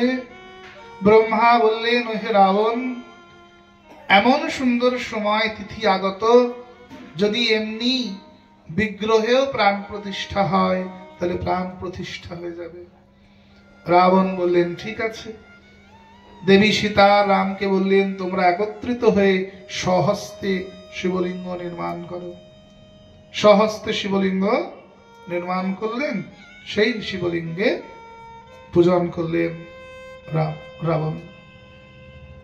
ধায়াত নিত্যং মহেশং রজত গিরিনীগম চারু চন্দ্রবতংসং রত্নকল্পজলাঙ্গং পরশু মৃগবরাভিতি হস্তম প্রসন্যাম পদ্মাসিনাম স্তুতঃ মমরগণৈর্ঘ্রকৃতাং वशनां विश्वद्वं विश्वबीजं निखिल भयहरं पंचवक्रं त्रिनेत्रं ध्यात नित्यं महिषं रजतगिरिनिभं। কৈলাস বসে আছেন রজতগিরি অর্থাৎ রূপোর পাহাড়। চারু চন্দ্রবতংসম, চারু মানে পূর্ণিমার চন্দ্রটা যেমন তেমন বাবার মুখটা সুন্দর। চারু চন্দ্রবতংসম, বক্সের সামনে বসবেন না। রত্নকল্প জলাঙ্গম, মাথা থেকে সুন্দর গঙ্গা বেরিয়ে আসছে রত্নস্বরূপা। পরশু মৃগ, ডান হাতে পরশু পার্শ্বব অর্থাৎ কুঠার, বাঁ হাতটায় মৃগ মানে মৃগশস্য মুদ্রা, হরিণের মাথা ধরে আছেন মৃগশস্য। বরাভিতি হস্তাম, নিচের দুটো হাত একটা অভয় মুদ্রা একটা বর মুদ্রা বিরাজ করছে যার। প্রসন্যাম, সবসময় স্মিত হাসি সম্পন্ন। পদ্মাসিনাম, পদ্ম আসনে যিনি বসে আছেন, পদ্মাসনে যার বসনে ব্যাঘ্র চর্ম নিচেরটায় আর ওপরটায় কৃত মানে হরিণের ছাল। এই আমাদের সামনে কৃত্তিবাস আছে না, কৃত্তিবাস মানে কি, কৃতি মানে কি, কৃতি মানে হচ্ছে হরিণের ছাল। এই হরিণের ছাল যিনি ধারণ করতেন, কৃতি যুক্ত বাস অর্থাৎ কৃত্তিবাস। হরিণের ছাল যিনি পরে থাকতেন তার নাম হচ্ছে কৃত্তিবাস। তো মহাদেবের নিচের বসনটা কি, আর নিচের বসনটা হচ্ছে ব্যাঘ্র চর্ম, আর উপরের বসনটা কি, উপরের বসনটা হচ্ছে মৃগ চর্ম। বরাহিতি হস্তম পদ্মাসনং স্তুতম অমরগণৈ ব্যাঘ্রকৃতম, স্তুতি করছে তার গণেরা ব্যাঘ্র এবং কৃতি। ব্যাঘ্র মানে ব্যাঘ্র চর্ম পরেছেন, কৃতি মানে হরিণের চর্ম ধারণ করেছেন। বসনাং ব্যাঘ্রকৃতম, বসনাং এই বসন ধারণ করেছেন যিনি। বিশ্বদ্বং বিশ্ববীজং নিখিল ভয়হরম, যার পূজা করলে নিখিল ভয় মানে বিশ্বের ভয় দূরীভূত হয়। পঞ্চবক্রম, যিনি পঞ্চানন, যার 5টি মাথা আছে। ত্রিনেত্রম, যার 3টি চোখ, সত্য রজ এবং তম রূপে বিরাজ করছে। চন্দ্র, সূর্য এবং অগ্নি, যার তিনটি নয়ন, তাকে প্রণাম করি, তার ধ্যান করি। সেই শিব তিনি মঙ্গলময়। মহাদেবের প্রাণ প্রতিষ্ঠা করে রাবণ তৎক্ষণাৎ রচনা করে হাজার হাজার স্তব স্তুতি পাঠ করতে প্রারম্ভ করলেন। কত স্তুতি, ঝঞ্ঝাবাদের মতো, কাল বৈশাখীর ঝড়ের মতো রাবণ স্তুতি করছেন মহাদেবের। মহাদেব সাক্ষাৎ প্রকট হলেন।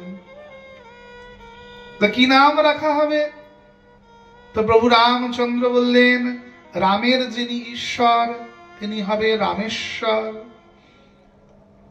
রামের যিনি ঈশ্বর তিনি রামেশ্বর। মহাদেব সঙ্গে সঙ্গে প্রকট হয়েছে, আরে আরে ভুল ব্যাখ্যা হচ্ছে, রাম যাহার ঈশ্বর তিনি রামেশ্বর। শিব তো পঞ্চমুখে রাম নাম করেন, শিব কি করে মেনে নেবেন? শিব বলছে, আরে না না না, ব্যাখ্যাটা ভুল হচ্ছে ব্রহ্মা, নামটা ঠিক রেখেছ, নামটা ঠিক রেখেছ রামেশ্বর, ব্যাখ্যা ভুল হচ্ছে। ব্যাখ্যা হবে রাম যাহার ঈশ্বর তিনি রামেশ্বর। ব্রহ্মা বললেন যৌ রাম ঈশ্বর, মানে যে রামের ঈশ্বর তিনি রামেশ্বর। মহাদেব বললেন না না, যস্য রাম ঈশ্বর, মানে রাম যাহার ঈশ্বর তিনি রামেশ্বর। ব্রহ্মা বললেন দুটো ব্যাখ্যাই ঠিক, রাম যাহার ঈশ্বর আবার যিনি রামের ঈশ্বর, দুটো ব্যাখ্যাই সুন্দর, দুটো ব্যাখ্যাই একেবারে ঠিক, কোন ব্যাখ্যাটাই ভুল নয়। এদিকে যজ্ঞ শেষ হলো। প্রভু রামচন্দ্রকে দেখে রাবণ বললেন, তোমার যজ্ঞ সুসম্পাদিত, বর চাও। কি বর চাও বলো, কি বর লাগবে বলো। রাম বললেন, আপনি তো জানেন যে আমি কি বর কামনায় এই পুজোটা করিয়েছি। রাবণ বললেন, তথাস্তু, যদি আমার পুজো সত্য সত্য হয়, যদি আমি প্রকৃত মন্ত্র দ্বারা শিব প্রতিষ্ঠা করে থাকি, তাহলে যুদ্ধের অন্তিম দিন দাঁড়িয়ে তুমি আমাকে বধ করবে, আমি তোমার কাছে প্রাণ ত্যাগ করব। জাম্বুবান আদি বলছে যে আরে বাবা পরে মরতে যাবে কেন, বউটাকে এখনই দিয়ে দাও না, তাদের মরতে হয় না তোমার মতো একটা পণ্ডিতকে। রাম হাসছেন। রামচন্দ্র মনে মনে জানেন রাবণের ভাব। রামচন্দ্র বললেন, হে রাবণ বলো দক্ষিণায় তুমি কি নেবে, তুমি দক্ষিণায় কি নেবে বলো রাবণ। বর তো তুমি আমায় দিয়েছ পূজার বর, তাহলে দক্ষিণান্ত কি করবো তোমায়, তুমি যা চাও তাই দিয়ে দেব।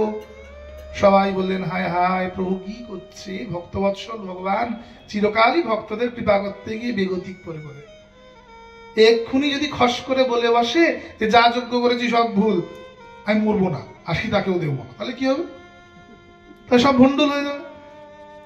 রামচন্দ্র হাসছেন মিটি মিটি। রাবণের মাহাত্ম্য প্রকাশ করতে হবে তো না, ভগবান নিজের মাহাত্ম্য প্রকাশ করা অপেক্ষা ভক্তের মাহাত্ম্য প্রকাশ করতে অত্যন্ত আনন্দ পান। ওই পিতামহ ভীষ্ম বললেন যে কি একটা পুঁচকে ছোড়া যাদব বংশীয় গোয়ালা, সে বলেছে অস্ত্র না ধরেই পাণ্ডবদের যুদ্ধে জয়ী করে দেবে। তাহলে আমরা এতগুলো বড় বড় বীর কি করতে রয়েছি, আমি কৃষ্ণকে হাতে অস্ত্র ধরিয়ে দেখাবো। ভগবান দেখলেন যে আমার পণ অপেক্ষা আমার ভক্তের পণ বড়, ভগবান হাতে রকেট চাকা তুলে। এমন ভক্তবৎসল কোথায় গো মা, যিনি নিজের গায়ে কলঙ্ক মেখে ভক্তের মাহাত্ম্য প্রকাশ করেন, এমন ভগবান দ্বিতীয় নাই। তাই আমরা কি করব, আমরা সব ছেড়ে ওই নিতাই গৌর চরণে এসে আশ্রয় গ্রহণ করব। এমন ভক্তবৎসল আর কোথায় পাবে বলো তো, এমন ভক্তবৎসল দ্বিতীয় পাওয়া যায় না। রাবণ বললেন, বর যদি দিতে হয় তবে এ বর দাও, যুদ্ধক্ষেত্রে আমার পেছন থেকে বার করবে না তুমি, আমার সম্মুখে দাঁড়িয়ে বার করবে। নয়নে তোমার বদন দেখব, আর বদনে বলবো শ্রীরাম শ্রীরাম। বলতে বলতে মুই তেজিব পরাণ। রামচন্দ্র বললেন তথাস্তু, তাই হবে। তুমি যুদ্ধের অন্তিম দিবসে রাম রাম উচ্চারণ করতে করতে তোমার প্রাণ ত্যাগ করবে। রাবণের জ্ঞানের স্তর অত্যন্ত ঊর্ধ্ব, শিব সাধক। গণেশ কার্তিক আদি মাঝে মাঝে ভয় পেয়ে যায় যে আরে কৈলাস কাঁপতে শুরু করেছে কেন। নন্দী বিলিঙ্গি ভয় পেয়ে ওঠে, আরে কৈলাস কাঁপছে কেন বাবা, কি হয়েছে? মহাদেব বলছে কিচ্ছু হয়নি, কিচ্ছু হয়নি, আমার ভক্ত রাবণ আসছে। রাবণ স্তুতি করছেন, এমন স্তুতি, নাগেন্দ্র হরায় ত্রিলোচনায় ভস্মান্তরাগায় মহেশ্বরায় নিত্যায় শুদ্ধায় দিগম্বরায় তস্मै নকারায় নমঃ শিবায়। जो स्तुति করতে করতে রাবণ কৈলাসে ঢোকে তো কৈলাস থরথর করে কাঁপে। রাবণের স্তুতির ক্ষমতা এমন, এমন পাণ্ডিত্য রাবণের, এমন কবিত্ব রাবণ। গণেশ আদি পর্যন্ত ভয় শিকুড়িয়ে যায় যে আরে বাবা কি হলো, কৈলাস কাঁপছে কেন? বাবা বলছে ভয় পেও না, আমার ভক্ত রাবণ আসছে আমার দর্শন করতে, কৈলাস তো একটু কাঁপবেই। কৈলাস পর্যন্ত যার স্তব স্তুতিতে কেঁপে ওঠে, তার ভজনের স্তর ঊর্ধ্বে। কিন্তু সে ভজনের স্তরে গিয়ে জানল যে না আমি শিব, এটা শেষ কথা। কিন্তু শিব মনে করছেন যে আমি রামের দাস, আমি শিব। জ্ঞান এখানে শেষ হয়ে যায় যে আমি মনুষ্য নই, আমিও শিবময়। চিদানন্দ রূপায় শিবোহম শিবোহম অহম ব্রহ্মাস্মি, আমিও ব্রহ্ম। জ্ঞান এখানেই শেষ হয়ে যায়। কিন্তু যিনি জ্ঞানী, যিনি জ্ঞানের কর্তা, স্বয়ং যোগমায়া যোগেশ্বরী যার কোলের মধ্যে বসে আছে, কেন? তিনি যোগীশ্বর, তাই তার মতো যোগী দ্বিতীয় নাই। যোগমায়া যার জন্য তার বাম অঙ্কে বিরাজ করছে, বাম কোলে বিরাজ করছে, তিনিও গিয়ে নিজেকে কি মনে করেন না আমি রামদাস। আমি কি? আমি রামের চরণে দাস। রাবণ এটি বুঝতে পেরেছেন যে তাহলে জীবনের সার সত্য কি না, যদি আমি নিজেকে রাম দাসে রূপান্তরিত করতে পারি, এর থেকে কোনো কিছু বড় আর নাই।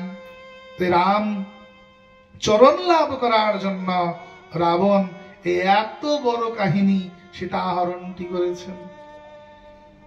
জ্ঞান যেখানে শেষ হবে, ভক্তিবাদ সেখানে প্রারম্ভ হবে। জ্ঞান শূন্যা ভক্তি মানে কিন্তু জ্ঞান বিহীনা নয়। জ্ঞান শূন্যা ভক্তি মানে জ্ঞানের কচকচানি লম্পঝম্প যেখানে থাকবে না, যেখানে ভক্ত জ্ঞানী তো হবে। জ্ঞান ছাড়া ভক্তি ভক্তি নয়। শুনতে হয়তো খারাপ লাগবে, কিন্তু জ্ঞান ছাড়া ভক্তি কখনো শুদ্ধ ভক্তি অবধি পৌঁছতেই পারে না। কারণ আজ যদি তুমি জ্ঞান ছাড়া ভক্তি করো, আজকে কেউ বলছে তুলসী পাতা খেতে, তুলসী পাতা খাচ্ছ, কালকে অন্য লোক এসে যদি বলে কারি পাতা খেতে, কারি পাতা খাওয়া শুরু করো। তাই জন্য নরোত্তম দাস ঠাকুর মহাশয় বললেন যে বিচার করিয়া মনে ভক্তি রস আস্বাদনে মধ্যস্থ শ্রী ভাগবত পুরাণ। আর যার জ্ঞানটা কমপ্লিট থাকে তাকে জগতে কেউ নাড়াতে পারে না।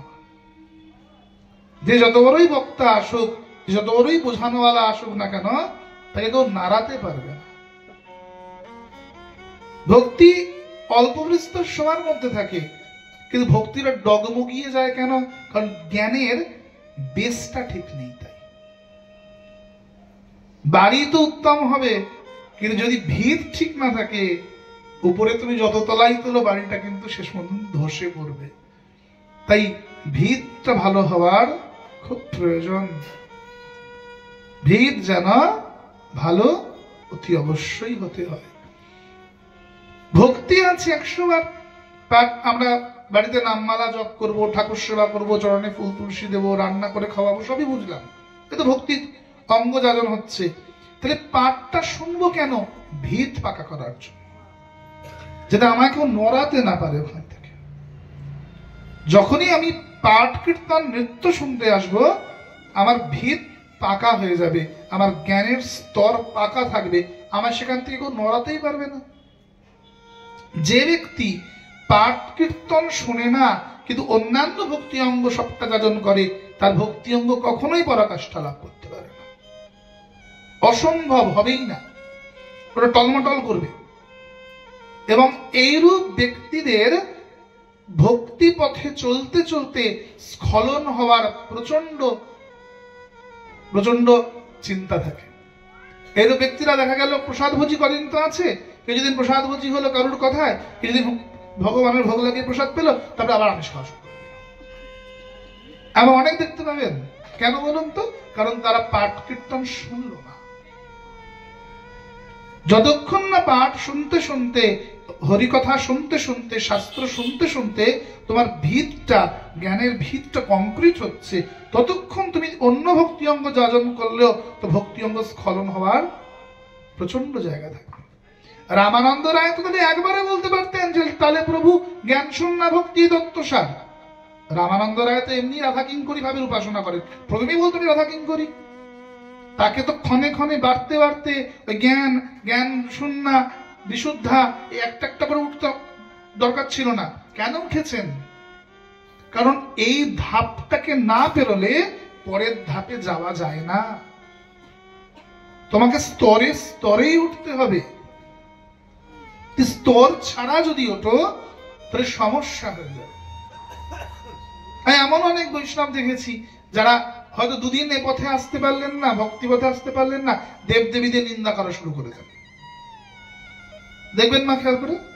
অনেক বৈষ্ণব আমি দেখেছি আমার জীবনে, তারা হয়তো দুদিন তিন দিন এ পথে আসতে পারেননি, ভক্তি পথে আসেননি, প্রসাদ ভোজী হতে পারেননি, হঠাৎ করে পরম বৈষ্ণবীদের, মহাদেবেরও পর্যন্ত চর্চা বা অন্যান্য দেবদেবীদের নামে নিন্দা গুণগান করা শুরু করে দেয়। কেন বলুন তো? কারণ জ্ঞানের স্তরটা ঠিকমতো পর্যাপ্ত না হওয়ার আগেই ভক্তির স্তরে গুরুদেব কৃপা করে তো দিয়েছেন, কিন্তু হজম করাটারও তো প্রয়োজন আছে। এক বাটি ঘি, গরম তপ্ত ঘি বা এক বাটি মধু, দেখবেন আগা সন্ন্যাসীটা একেবারে আগুনে পুড়িয়ে সঙ্গে চকচক করে পান করে নিচ্ছে। আমি পান করতে যাই, কালকে হসপিটালে চলে যাবো। আমার তো হবে না, তখন আমার শরীরটা ওটার জন্য রেজিস্ট্রেড নয়, ওর শরীরটা ওটার জন্য রেজিস্ট্রেড। আমার সেই স্তরটাই পৌঁছয়।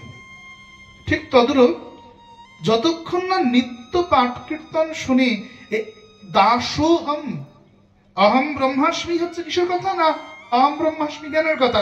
আমাদের ভক্তির কথা কি? দাসোহম, আমি কি? আমি দাস। এই বোধটা যতক্ষণ না আসবে ততক্ষণ কিন্তু স্খলন হওয়ার প্রচন্ড একটি সুযোগ থেকে থাকে। মানুষ চট করে স্খলন হয়ে যায়, ভক্তি পথে চলতে চলতে দেখবে বেপথে চলে যায়। এটি কেন হয়? একটি কারণ, যে জ্ঞানটা আমি গ্রহণই করলাম না। জ্ঞান গ্রহণ হবে, জ্ঞানের কচকচানিটা থাকবে না, জ্ঞানের লম্পঝম্প থাকবে না, তার জায়গায় কি থাকবে? না বিনয়ী ভাব থাকবে। বিনয়ী ভাব থাকবে। বিদ্যা দদাতি বিনয়, যে প্রকৃত বিদ্যান তার তো বিনয় এমনি আসবে, তিনি এমনি নত হয়ে থাকবে। ফলবতী বৃক্ষ যেমন নত হয়ে থাকে, বিদ্যান নত হয়ে থাকবে। বিদ্যানের নত হওয়াটাই ধর্ম। যিনি বিদ্যান, যিনি জ্ঞানী, তিনি সবের মধ্যে ব্রহ্ম দেখবেন, তিনি কারোর নিন্দা করবেন না। তিনি কেন নিন্দা করবেন? তিনি তো জানবেন যে এরা পরম বৈষ্ণবীগণ, তারা তো অধিকৃত দাস, তারা ওই স্থানটা অধিকার করে বসে আছে। আমি তো সব অধিকার করার চেষ্টা করছি মাত্র। তাই আমি সবার কাছে নত হব, সবাইকে প্রণাম করব। আমি কেন মাথা উঁচু করতে যাব? নত হওয়া আমার কাজ।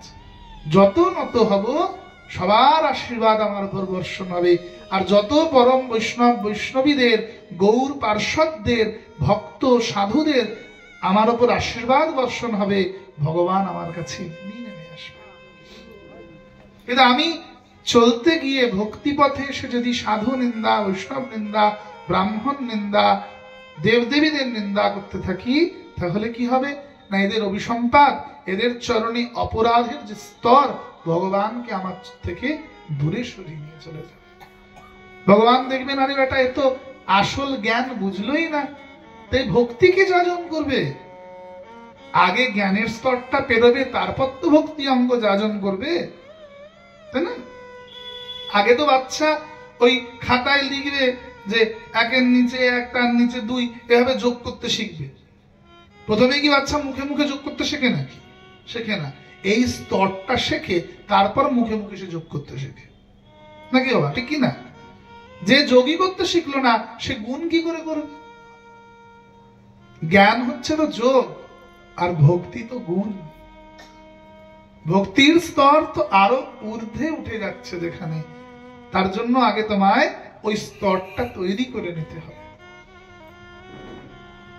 যখনই কোনো ব্যক্তি জ্ঞানকে ঠিক মতো বুঝতে পারবে, তিনি বুঝবে অহম ব্রহ্মাস্মি।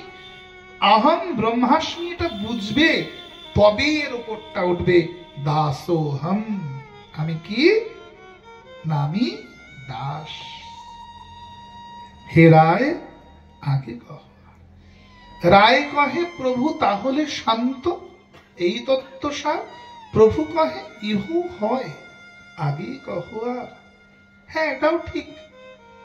আগে কি আছে বলো? শান্ত মার্গী কারা? সনক, সনাতন, সনন্দন, সনত কুমার, এরা হচ্ছে শান্ত মার্গী ভক্ত। এরা কি মার্গী? এরা শান্ত মার্গী। এটা কেমন? এরা ভগবানের সাধন করেন, হরি কথা বলেন। একজন বলেন, বাকি তিনজন শোনেন, আবার একজন বলেন, বাকি তিনজন শোনেন।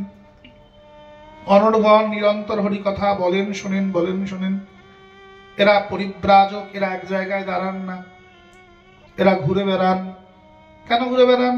না, এক জায়গায় দাঁড়ালেই মায়া আসবে, এক জায়গায় দাঁড়ালেই মায়া আসবে। রমতা যোগী আর বেহতা পানি। জল যেমন এগিয়ে যায়, ঠিক তেমন যোগী, উনি পরিব্রাজক রূপে বিরাজ করবেন। তাহলে তার আর কারোর প্রতি মায়ার স্তর জন্মাবে না। কিন্তু মহাপ্রভু বললেন ইহ হয়। খুব যে খুশি হলেন এমনটা না, বলেন হ্যাঁ এটা চলবে, ঠিক আছে, ইহ হয়। কিন্তু যেই বললেন রামানন্দ রায় যে প্রভু তাহলে দাস্য, এই তত্ত্বসার, প্রভু বললেন হ্যাঁ, ইহ সুন্দর, এই তো এগোচ্ছ রায়। দাস্যটা শুনে প্রভু খুব প্রফুল্লিত হলেন, খুব আনন্দিত, খুব উৎসাহ দিচ্ছেন রামানন্দ রায়কে। কেন? কি পার্থক্য এই দুটোর মধ্যে? শান্ত মার্গে যে ভক্ত, এই সনক, সনাতন, সনন্দন, সনত কুমার আদি, এনারা হরিনাম করেন, হরি কথা শোনেন, ঘুরে বেড়ান, সবটাই করেন। এনারা মায়াধীশ, মায়ায় পড়েন না। সুখমুনিপাদ যেমন মায়াধীশ, মায়ায় পড়েন না। কিন্তু এনারা কন্তন কি ভগবানের চরণ সেবা করেন? তারা প্রথম তিনটে ভক্তি অঙ্গ যাজন করেন, শ্রবণ, কীর্তন, স্মরণ। কিন্তু অর্চন, সাক্ষ্য, আত্মনিবেদন, পদ সেবন, এগুলি কি এরা করেন? এরা এগুলো করেন না, এদের এগুলো নাই। নববিধা ভক্তির 9টার মধ্যে প্রথম 3টে ছাড়া বাকিগুলো তারা যাজনই করলেন না। তাদের মধ্যে তো সেবা গুণই এলো না, বরঞ্চ সেবককে অভিসম্পাত করে ফেললেন। জয় বিজয় বৈকুণ্ঠের ধারী, তারা তো সেবক, তাদের তো সেবক ধর্ম আছে। তারা তো তাদের ধর্মের দিকে ভুল নন। তার কি ভুল? তারা দেখেছেন তাদের প্রভু ঘুমাচ্ছে। তাদের সেবকের ধর্ম তার ইষ্টনিষ্ঠা। সেবকের ধর্ম কি মা? সেবকের ধর্ম ইষ্টনিষ্ঠা। তারা তাদের ধর্মের দিকে ভুল নয়। তারা দেখলেন আরে ভগবান তো ঘুমোচ্ছে, এখন কেন খামাখা ভগবানের ঘুমটা ভাঙাতে এসছে রে বাবা? ভগবানের ঘুম ভাঙাতে এসছে কেন খামাখা? এখন আমার প্রভুর ঘুমটা, নিদ্রাটা ভঙ্গ হবে, প্রভুর কষ্ট হয়ে যাবে। জয় বিজয় তাদের আটকে দিয়েছে। আর এদের মধ্যে সেবকের ভাব নেই, তাই ভগবান ঘুমলো কি জাগলো এদের কি যায় আসে? এরা তো এসছে যে আমি এক্ষুনি এসছি, এক্ষুনি দর্শন করব। এরা এটা চায়। এরা অপেক্ষা করতেই জানে না, প্রতীক্ষা করতেই জানে না। অনেক ভক্তরা দেখবেন মঠ মন্দিরে যায়, দেখা গেল মঠ মন্দিরে একটুখানি দরজাটা বন্ধ, হয়তো পূজারি বললেন যে বাবা একটু বসুন, 15 মিনিট পরে দরজা খুলে যাবে, সময় নেই, অস্থির হয়ে দৌড় দিল, তাই না? অর্থাৎ সেবকের যে ভাব, সেবার যে ভাব, যে না প্রভুর ওটা তৃপ্তি, প্রভু নিদ্রিত আছেন, না 15 মিনিট অপেক্ষা করি না, কি যায় আসে। যার দরবারে ইন্দ্রাদি দেবগণ জন্ম জন্মান্তর ধরে অপেক্ষা করছেন, এত ঘন হয়ে প্রণাম করেন যে ওঠার সময় মুকুটে মুকুটে ঠেকা খেয়ে যায়, তার দরবারে গিয়ে যদি আমি 15 মিনিট অপেক্ষা করে নিই, আমি যদি আধ ঘন্টা অপেক্ষা করি, না সমস্যা কোথায়? তার দরবারে যখন যাচ্ছ একটু বসো, তার দরবারে গিয়ে গুরুদেবের দেওয়া মন্ত্রটা একটু জপ করো। দেবালয়ে মন্ত্র জপ করলে মন্ত্র সিদ্ধ হয়ে যায়, এটা অন্যত্র তোমার বাড়ি বসে করলে হবে না বাবা। কারণ দেবালয়তে যে সাধকরা সেবা করছেন, তাহলে আমরা বলতে পারি বাবা আমার বাড়ির ঠাকুর কি ঠাকুর না, সেটা কিন্তু বলা হচ্ছে না। তোমার বাড়ির ঠাকুরটা অবশ্যই ঠাকুর, কিন্তু একই নিরাকার ব্রহ্ম তো বিগ্রহের মধ্যে আসছেন, কিন্তু যিনি সাধক তার ডাকার তোমার ডাকার স্তরটা এক নয়। মঠে মন্দিরের যে সাধকরা সেবা করেন, তারা যে আর্তনাদ দিয়ে, আকুলতা দিয়ে, চোখের জল দিয়ে ডাকেন, সেটা তো তুমি তোমার ডাকতে পারো না। সুতরাং সেখানে বসে তুমি যদি মন্ত্র জপ করো, কারণ সাধকরা সেখানে নিরন্তর মন্ত্র জপ করছে, যখন সাধক নিরন্তর মন্ত্র জপ করে সে জায়গাটা চার্জ হয়ে থাকে। আমরা আরো ভালো প্রমাণ পাই বুদ্ধদেবের জীবনীতে। কার জীবনীতে পাই না আমরা? বুদ্ধদেব জন্মেছেন লুম্বিনীতে, সাধন করলেন, কিন্তু আকাশবাণী হলো হে বুদ্ধ, এখানে তোমার সিদ্ধি লাভ হবে না, ভারতবর্ষের মাটিতে যাও। কেন? ভারতবর্ষের মাটিটা চার্জড, ভারতবর্ষের মাটিটা সাধুদের মাটি, সাধকের মাটি, তপস্যার ভূমি। तुलसीदास देखছেন না, जहां डाल डाल पर सोने की चिड़िया करती है बसेरा, वो भारत देश है मेरा, जहां सत्य धर्म और अहिंसा पग पग लगता डेरा, वो भारत देश है मेरा। ये धरती है जहां ऋषि मुनि करते हैं तप का डेरा। এই ধরিত্রীটাই মন্ত্রের ভূমি, এই ধরিত্রীটাই তপস্যার ভূমি, এই ধরিত্রীটাই তিতিক্ষার ভূমি। ভারত ভূমির পুরো অঞ্চলটাই এটি তপস্যার ভূমি, যার জন্য যাকে তপস্যা করতে হবে ভারত ভূমিতেই আসতে হবে। আর আমাদের বর্তমানে আমাদের তো সৌভাগ্যের কোনো সীমা সংখ্যা নেই যে আমরা একেবারে সীতানাথের সাধন ভূমি, যে সাধন ভূমিতে তিনি স্বয়ং ভগবানকে টেনে নামিয়ে আনলেন। জয় জয় সীতানাথ আচার্য গোসাই, তব কৃপা বলে ভাই চৈতন্য নিতাই। এমন সাধনার স্তর, এমন হুঙ্কার, এমন গর্জন, এমন ক্ষমতা ভগবানের আসন তলিয়ে নামিয়ে এনেছেন। এখানে বসে যদি আমরা সাধন করি মা, আমাদের ভগবান লাভ কে আটকায়? কে আটকায় বলুন তো? উনুন তো আছে, কড়াই চাপাবো, চাল দেব, ডাল দেব, তবে তো খিচুড়ি হবে। কড়াই দিলাম না, চাল ডাল মশলা জলই দিলাম না, শুধু বললাম হচ্ছে না হচ্ছে না, কি করে হবে বলুন তো? উনুনে আগুনের উপর তো বসেই আছি, এবার হাঁড়ি চাপাও, জল দাও, চাল ডাল দাও, খিচুড়ি ঠিক তৈরি হবে, চিন্তা নাই। তুমি হাঁড়ি চাপাবা না আর শুধু বলবে বাবা হচ্ছে না হচ্ছে না, তা বললে কি করে হবে মা? তুই করে তো দেখো সাধন। কোন কাউকে এ ধাম ছেড়ে বৃন্দাবন চলে যেতে হয় না। তাহলে আর প্রেম ভক্তির মহারাজ নরোত্তম দাস ঠাকুর মহাশয় বলতেন না, শ্রী গৌরাঙ্গ মন্ডল ভূমি যেবা জানি চিন্তামণি, তার হয় ব্রজ ভূমি বাস। ব্রজে গেলেই সিদ্ধি লাভ হবে এমন কোন বিষয় নয়। তোমার সিদ্ধি লাভ হওয়ার হলে শান্তিপুরের রজে বসে, শান্তিপুরের ধামে বসেই তোমার যুগল দর্শন করে রাখো। শান্তিপুরের মাটির সেই ক্ষমতা আছে যা তোমাকে স্বয়ং ভগবানকে দর্শন প্রাপ্ত করাতে পারে। অদ্বৈত প্রভু বৃন্দাবনে গিয়ে সাধন করেননি, সেখান থেকে নামিয়ে আনেননি রাধা মদন গোপালকে, আমাদের শান্তিপুরের ভূমিতে সাধন করেছেন, এই মাটিটায় সাধন করেছেন। এই মাটির সে ক্ষমতা আছে যে মাটি স্বয়ং ভগবানকে কাঁপিয়ে পর্যন্ত নিচে নামিয়ে আনতে পারে। এ ক্ষমতা কোন মাটির আছে? যা শান্তিপুরের মাটির আছে। স্বয়ং ভগবানকে, রাধা কৃষ্ণকে এক দেহে মিলিয়ে এ মাটিতে নামিয়ে আনতে পারে কোন ধামের ক্ষমতা আছে? একমাত্র শান্তিপুর ধামের আছে। শান্তিপুর ধাম ব্যতীত অন্য কোন ধামের ক্ষমতা নাই যা আমাদের শান্তিপুর ধামের আছে। গৌরব করুন, ভগবানের কাছে বারবার কৃতজ্ঞতা জানান যে তিনি করুণা করে এ ধামে আমাদের বাস করেছে। আমাদের মতো সৌভাগ্যবান আর কে আছে জগতে? সৌভাগ্যের তো বারবার বলি হারিয়ে যায় যে প্রভুর অহেতুকী অশেষ কৃপা করুণা কৃপা কটাক্ষ প্রদান করেছেন যে আমাদের ধামবাস দিয়েছেন। ধামবাস দিয়েছেন মানে তো কোলটা এমনি পেতে দিয়েছেন মা, তাই না? ধামবাস দিয়েছেন মানে কোলটা এমনি এমনি পেতে দিয়েছেন। ধাম আর তিনি কি আলাদা নাকি? ধাম আর তিনি কি আলাদা না?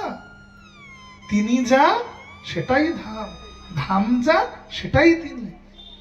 ধামটা তো তার কোল, ধামটা তার স্বরূপ। আমরা তো এমনি সীতানাথের কোলে বসে আছি, সীতানাথ কোলে আগলে রেখে দিয়েছেন আমাদের। আমাদের কিসের ভয়? আমরা সাধন করলে ঈশ্বর লাভ হবে, না করলে কি করে হবে? আমাদের অনর্থ নিবৃত্তি, সররিপু, অষ্টপাশ ওসব নেই। এ তো প্রভু করুণা করে ধামবাস দিয়েছে। সাধন যারা করছে বা করেছে, হয়তো কেউ উত্তরকাশীতে গিয়ে, কেউ কেদারে গিয়ে, কেউ বদ্রী থেকে, কেউ হিমালয় গিয়ে যারা সাধন করেছে বা আমরা সাধন করেছি কোনো এক জন্মে, সেই সাধনের প্রতিফল পাচ্ছি যে ধামে বাস হয়েছে আমাদের। এ বয়সে এখানে এসে ধাম না, এখানে যে আনন্দ কীর্তন করব, প্রেমানন্দে নিতাই গৌর হরি বল বলবো। এখানে আলাদা করে সাধন কি? আমরা তো সাধন করে এসেছি, সাধন করেছি বলে প্রভু করুণা করে এ ধামে আমাদের বাস দিয়েছেন। এখন শুধু একটি জিনিস বাকি, প্রেমানন্দে কীর্তন করো, হরিনাম শ্রবণ করো, হরি কথা শ্রবণ করো, গ্রন্থ পাঠ করো, ঠাকুর সেবা করো। প্রভু এমনি শেষের দিনে চরণ তোমার জন্য রেখে দিয়েছেন। না করলে কি করে হবে মা? করতে তো হবে। করে দেখুন, এমনি তিনি কৃপা করে রেখেছেন। আমি বলছি না, প্রেম ভক্তির মহারাজ নর্তন দাস ঠাকুর মহাশয় বলছেন, গৌরাঙ্গের সঙ্গী গণে নিত্য সিদ্ধ করি মানে সে যায় ব্রজেন্দ্র সুতপাস। আমরা নিত্য সিদ্ধ করে মানতে পারলাম কোথায়? গঙ্গার কাছে থেকে। গঙ্গার মাহাত্ম্য যারা বোঝে না তারা তো জেনে শুনে বিষপান করলো মা। শান্তিপুর ধামে জন্মেও, শান্তিপুরের রজে জীবন পেয়েও যার সেই রজের প্রতি, মাটির প্রতি যার ভক্তি আসলো না, যার প্রেম জাগ্রত হলো না, যার পরাকাষ্ঠা এলো না ধামটার প্রতি, তার তো জেনে শুনে বিষ খাওয়া হয়ে গেল। সে জেনে শুনে সব হারালো মা। নবদ্বীপ ধাম, একচক্রা ধাম, হ্যাঁ ধাম। আরে শান্তিপুর ধাম না হলে এগুলো ধাম হতো কি করে? আগে তো এ ধাম গৌরলীলাকে প্রকাশ করেছে, ওই বৈকুণ্ঠের সিংহাসনটাকে নাড়িয়ে দেখিয়েছে, টেনে নামিয়ে এনেছে যুগল কিশোরকে, তবে তিনি এসেছেন নবদ্বীপে। হতে পারে মহাপ্রভু যুগনায়ক, তিনি ভগবান, কিন্তু কর্ণধার আমার সীতানাথ। ওই দড়ি দিয়ে যেমন টেনেছেন, পুতুলটা তেমন নেচেছে। সীতানাথ আমার সূত্রধর, মহাপ্রভু নায়ক। হ্যাঁ, রঙ্গমঞ্চে নাচ তিনি করেছেন, কিন্তু পেছন থেকে, উইংসের বাইরে থেকে প্রম্পটার তো আমার সীতানাথই দাঁড়িয়ে আছেন। সীতানাথ ব্যতীত গৌরাঙ্গকে নাচায় কার সাধ্যি? এটা আমার সীতানাথ নাচিয়েছে। এটা আমাদের পরম সৌভাগ্য যে তিনি কৃপা করে আমাদের ধামবাস দিয়েছেন গো। আলাদা করে সাধন কি? সাধন তো করে এসেছি, তাই ধাম দিয়েছেন। অহেতুকি করুণা, অহেতুকি কৃপা। বাবা কি সাধন করব? কি সাধন করবে? কি ধ্যান লাগাবে? করে এসছিলে কোনো না কোনো জন্মে, বা তোমার পূর্বপুরুষরা করেছিল কোনো না কোনো জন্মে, তোমার পূর্বপুরুষদের সাধনের বল আজ তুমি ভোগ করছো। তার পূর্বপুরুষরা যে সাধনা করেছিলেন, যে ঈশ্বরের কাছে বর প্রাপ্তির জন্য আশা করেছিলেন, তা তোমায় দিয়েছেন।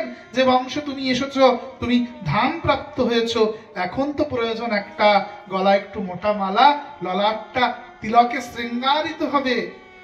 নতুন বউ যেমন স্বামীর কাছে সেজে গুজে যায়, বাবা না সাজলে কি হয় না? না মা, না সাজলে হয়। বিয়ে বাড়িতে গেলে গিয়ে দেখলে যে বাড়ির যার বিয়ে হচ্ছে সে কাজের ঝিয়ের মতো শাড়ি পরে বসে আছে, তার মনে হবে তাকে নতুন বউ বলে? মনে হবে না। ঠিক তেমনি ওই বৈষ্ণব মোটা মালা মোটা তিলক গ্রহণ করবে, এটাই তো তার শোভা, এটাই তার সৌন্দর্য। কেন সাজবো বাবা? না প্রভুকৃত হবেন বলে। এতদিন কাজল পরে লিপস্টিক পরে সেজেছি, হাতে সোনা গয়না পরে সেজেছি, স্বামী খুশি হবেন বলে, দুটো পুরুষের মন জয় করার জন্য। এসব মন জয় করে কি হবে মা? আজকে তোমার দিকে তাকাবে তো কাল অন্য নারীর দিকে তাকাবে। যদি তোমার দিকে অন্য নারীর দিকে না তাকায়, পরশুদিন জম তার দিকে তাকাবে। যে স্বামীর মন পাওয়ার জন্য সাজগুজ্জ, পরশুদিন জম তার দিকে তাকাবে। যদি মন জয় করতেই হয় তোমার সীতানাথের করো, তিনি একবার যদি দৃষ্টিপাত করে দেয় তো জমও দৃষ্টিপাত করতে পারবে না। তিনি যদি একবার কৃপার দৃষ্টি দিয়ে তাকান না, তো জমের ক্ষমতা নাই যে তোমার দিকে দৃষ্টিপাত করে গো মা। তিনি একবার কৃপার দৃষ্টি একটু তাকাক, একবার হাতটা তুলুক, ওরে তোর গৌর প্রাপ্তি হোক, তো এমনি গৌর ছুটে এসে তোমায় চরণ দেবেন। তোমায় গৌরের জন্য ছুটতে হবে না, সীতানাথ শুধু হাতটা তুলে একটু বলে দিক যে তোর গৌর প্রাপ্তি হোক। গৌর দেখবে তোমার সম্মুখে এসে হিমদণ্ড বাহু তুলে তোমার হৃদি কদম্ব তরু বলে জয় রাধে বলে নৃত্য করছে। সাধন করে তো দেখো মা, হরিনাম করে তো দেখো, কীর্তন করে তো দেখো, সাধু সঙ্গ করে তো দেখো। সাধুদের সঙ্গটা পরিত্যাগ করো না। যতটা সম্ভব সাধুর সঙ্গে নিজেকে বিনিয়ে রাখো। কীর্তনের সময় লজ্জায় দূরে দাঁড়িয়ে নয়, সম্মুখে এসে কীর্তনের সময় হেমদণ্ড বাহু তুলে নির্লজ্জ হয়ে নাচ করো।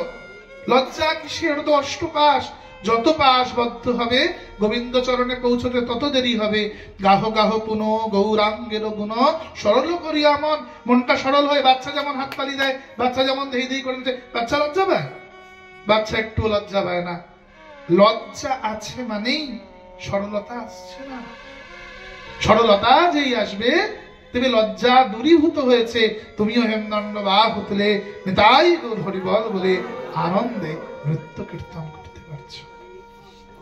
যত করতে পারবে তার চরণ তোমার কাছে মা তত এগিয়ে আসবে। করে তো দেখো, হয় বা না হয়। এত কৃপা করেছেন আমাদের, আমরা তো এমনি কৃপা প্রাপ্ত। তিনি কোলে আগলে রেখেছেন, বুকে জড়িয়ে রেখেছেন। আমাদের বুকটা তো তার বুকে ঠেকেই আছে, আর কি চাই? কোথায় ঠেকেছে বাবা দেখতে পাই না। যখন দণ্ডবোধ করে শান্তিপুরের মাটিতে, বুকটা মাটিতে ঠেকে যায় না? সীতানাথের বক্ষ, সে বক্ষে আমাদের বক্ষ এমনি আলিঙ্গিত। আলাদা করে কি ঠেকাবেন তোমার সাথে? সীতানাথ পাটে গিয়ে যখন গড়াগড়ি দাও, রাধা রমণে গিয়ে গড়াগড়ি দাও, রাসবিহারীতে গড়াগড়ি দাও, যেখানে গিয়ে শুয়ে পড়ছো দণ্ডবোধ করে, বুকটা তো ঠেকে যাচ্ছে তার বুকের সঙ্গে। এমনি তো কৃপা প্রাপ্ত হয়েছি আমরা, আলাদা করে কি কৃপা করবেন? এবার আমাদের পালা হরি ভজন করার। তিনি কৃপা করে দিয়েছেন, এবার শুধু কীর্তন করে তাকে সুখ দাও, হরি কথা শুনে তাকে সুখ দাও। তোমার হৃদয়ে যিনি বসে আছেন, যখন তুমি হরি কথা শুনবে, হরিনাম শুনবে, চোখের জলে তোমার হৃদয়টা ধৌত হবে। হৃদয়ে থাকা সীতানাথের চরণটাও ধৌত হবে। যত চোখের জল ফেলবে মা, তোমার হৃদয়ে থাকা তোমার ইষ্টদেবের চরণটা ধৌত হবে। আর যদি না আসে তবে জানিবে অপরাধ আছয় প্রচুর, কৃষ্ণ ভক্তির বীজ তাহে না হয় অঙ্কুর। কৃষ্ণ ভক্তির বীজ তার মানে অঙ্কুরিত হচ্ছে না। এখনো সাধু সঙ্গ বাকি, এখনো নিজেকে দাস ভাবতে বাকি। সনকাদি ঋষি শান্তমার্গীয় ভক্ত, উচ্চমার্গীয় ভক্ত, কিন্তু জয় বিজয় অভিশাপ করে দিলেন। কিসে? অহমিকায়। যে কি বৈকুণ্ঠে নাই কোনো কুণ্ঠিত বোধ, তোমরা বলছো আমরা নগ্ন, আমরা উলঙ্গ, তোমরা উপহাস করছো, তোমরা আটকে দিচ্ছ। জয় বিজয় আটকেছেন কেন? না ভগবান ঘুমোচ্ছেন তাই। এরা তো সেবানিষ্ঠ, এরা সেবক। সেবক ভগবানের সেবা ছাড়া কিছুই বুঝবে না। এটা সেবকের ধর্ম। সেবক সেবা ছাড়া কিচ্ছু বুঝে না। এটা সেবকের ধর্ম হয়ে ওঠে না। সেবক শুধু সেবা বোঝে, আর কিচ্ছু বোঝে না। জয় বিজয় অভিসম্পাত করে দিলেন যে যাও অসুর কোলে জন্ম। ভগবান বেরিয়ে এসে সনকাদি ঋষির চরণে প্রণাম করে বলছে, আমার দাসের দ্বারা ভুল হয়ে গিয়েছে। দাসের ভুলটা তো মালিকের ভুল বলেই গণ্য হয়। পাশাপাশি দুটো বড় লোক বাড়ি, এ বাড়ির চাকর আম পাড়তে গিয়ে ঢিল মেরে পাশের বাড়ি যদি জানলার কাঁচ ফাটিয়ে দেয়, মালিক এসে চাকরকে বকবে না এ বাড়ির মালিককে বকবে? মালিককে বকবে। তাহলে আমার দাসের দ্বারা যদি কোনো ভুল হয়ে থাকে, সে ভুলটা আমার, আপনারা ক্ষমা করে দিন, আমার দাসদেরকে উদ্ধার করে দিন। কি করে ফিরে আসবে? তাহলে আসল কৃপাটা কার লাভ হবে? জয় বিজয়ের না সনকাদি ঋষির? ভগবান তো সনকাদি ঋষির কে স্তুতি করলেন, কিন্তু জয় বিজয়ের জন্য কাকুতি মিনতি করলেন। তাহলে হিসাব মতো এখানে জয় বিজয়ী তো বেশি আপন হয়ে গেলেন। যে প্রভু বলছেন যে আমার দাস কি করে আমার বৈকুণ্ঠে ফিরে আসবে সে ব্যবস্থা বলে দিন। তার মানে ভগবানও চান না যে তার দাস বৈকুণ্ঠ থেকে চলে যাক। ভগবানও চান যে আমার দাসটা আমার কাছে থাকুক। কারণ ভগবান তো তিনি অভ্যস্ত হয়ে যান। রাধা কুণ্ডে গৌরদাস বাবাজি মহারাজ হরিভজন করবেন বলে কুণ্ডে গিয়েছেন, হরিভজনা করবেন বলে 12 বছর ধরে কানাইবালাইয়ের সেবা করলেন।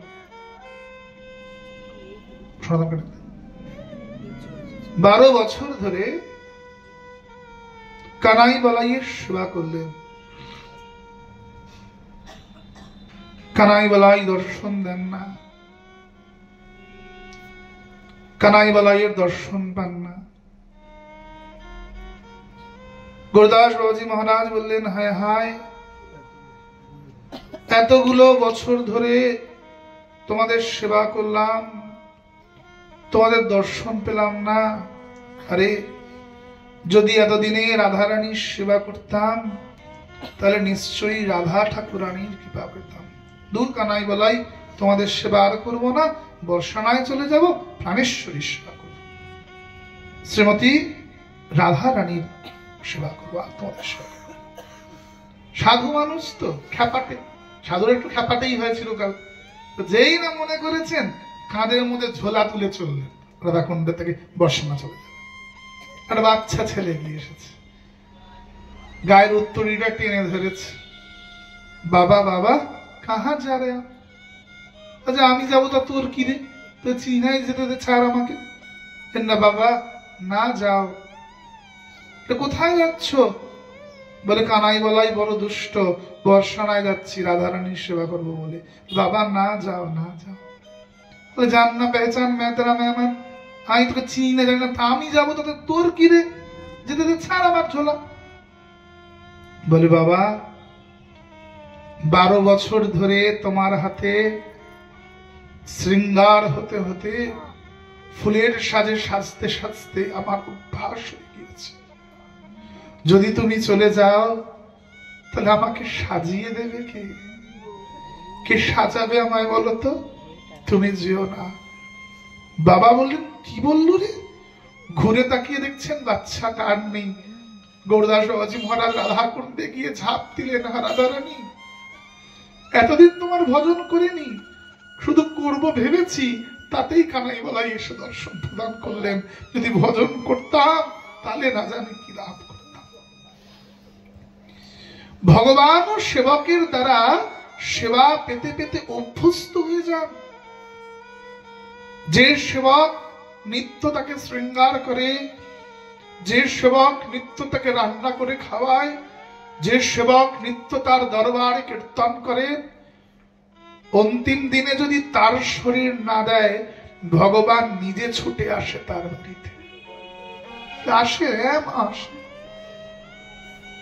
তুকারাম অন্তিম শয্যায় শুয়ে আছেন, পত্নী খুব গালাগাল দিচ্ছে, সারা জীবন দিনে 3 বার করে ছুটতে বিঠ্ঠলনাথের দর্শনে, এবার যাও দেখি। শুয়ে তো আছে কুষ্ঠ ব্যাধি হয়ে, আসছে ঠাকুর তোমায় দেখতে, দেখি তোমার ঠাকুর কেমন তোমাকে দেখতে আসে।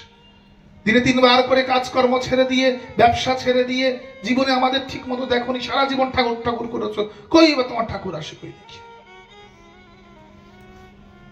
বউ অপমান করে চলে গেলেন।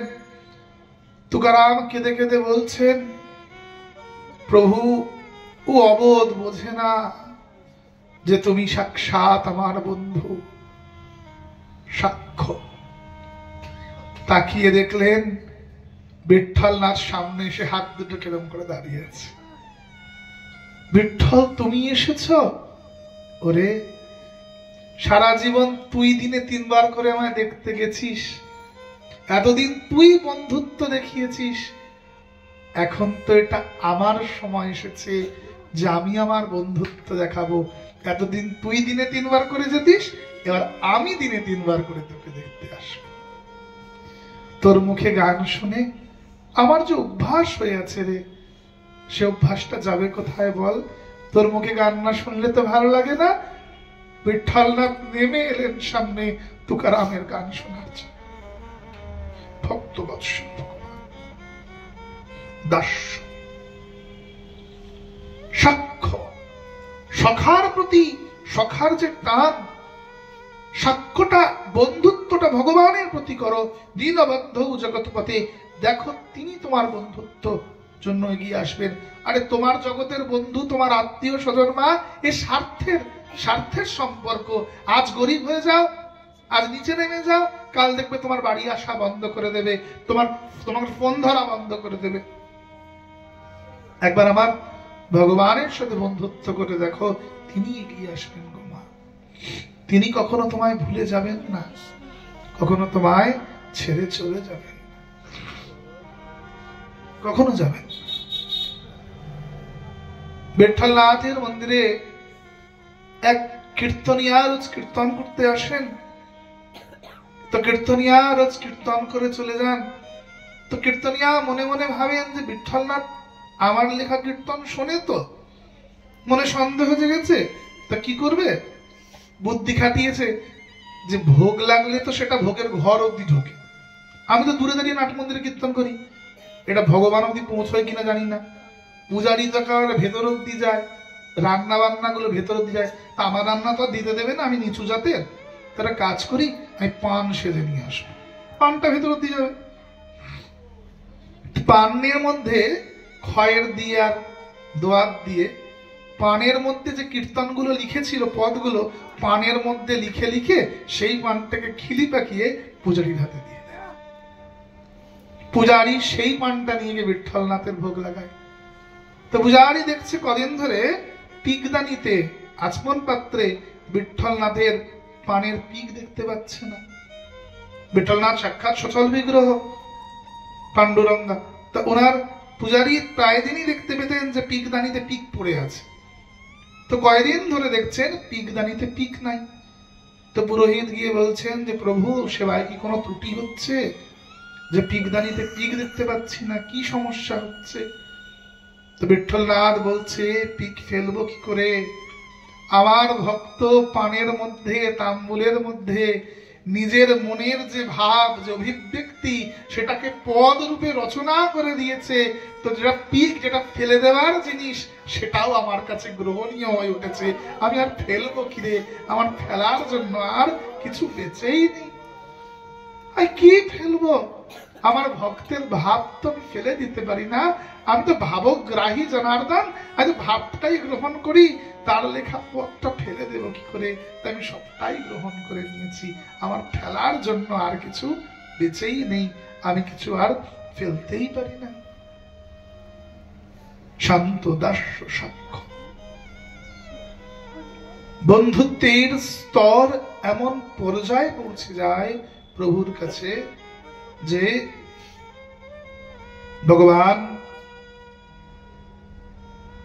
ভগবানের কাছে বন্ধুর জন্য তিনি স্বয়ং নেমে চলে আসেন।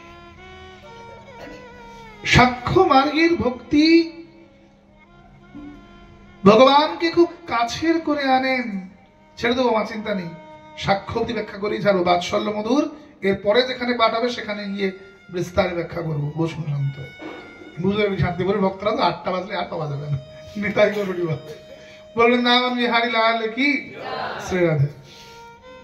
ওইসব আপনাদের দোষ নয়, কারণ শান্তিপুরে তো নিরন্তর সর্বত্রই পাঠ হতে থাকে। আপনারা নিত্য পাঠের শ্রোতা, আপনাদের গৃহ ঠাকুর সেবা আছে, প্রসাদ ভোজিতে কি ঠাকুর সেবা করতে হয়। সেবকের ধর্ম যেমন শ্রবণ করা, সেবকের ধর্ম ফিরে গিয়ে ঠাকুর সেবাও করা। প্রত্যেক প্রসাদ ভোজিদের চরণে প্রণাম যারা নিত্য ঠাকুর সেবা করে।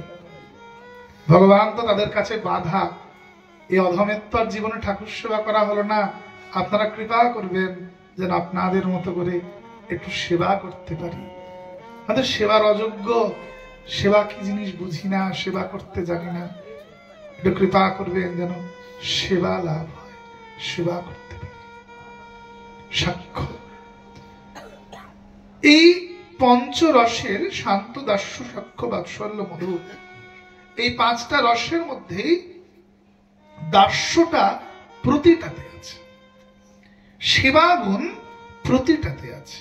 পার্থক্য যে কোন পর্যায়ে কোন সেবা। দাসের সেবা দাসের মতো, সখার সেবা সখার মতো। নির্ভর করছে আমি ভগবানের সাথে কোন সম্বন্ধ তৈরি করছি এবং তাকে আমি কি রূপে সেবা করছি। যিনি বন্ধুরূপে সেবা করছেন তার বন্ধুরূপে পরাকাষ্ঠা, যিনি তাকে মধুর রূপে বা বাৎসল্য রূপে, মায়েরা সাধারণত গোপাল সেবা করেন বাৎসল্য রূপে, তার বাৎসল্য রূপে পরাকাষ্ঠা। যিনি মধুর রূপে, আমি নিজের কথা বলি তো ভগবানকে জীবনে নাগর ছাড়া, স্বামী ছাড়া অন্য কিছু রূপে দেখতেই সচ্ছল বোধ করিনি, তো তার কাছে তো মধুর রূপেই প্রভু এসে শ্রেষ্ঠ রূপে ধরা দেন। যার যে ভাব সেই উত্তম, তটস্থ হইয়া বিচারিলে আছে তার তম। প্রথম শান্ত দাস্য সাক্ষ্য, এত অব্দি আমরা শুনলাম। জানি না পরে প্রভু কোথায় কথা রাখবেন, যেখানে কথা হবে সেখানে আমরা পরের 2টি স্তর, উচ্চ স্তর বাৎসল্য এবং মধুর, মধুর যেদিন ব্যাকরণ মধুরিতে বৃহৎ সময় চলে যায়, পরের 2টি স্তর আমরা সেখানে গিয়ে আস্বাদন করব। আজকের মতো কথা এখানে বিশ্রাম। নিতাই গৌর সুতনাথ প্রেমানন্দে হরি হরি।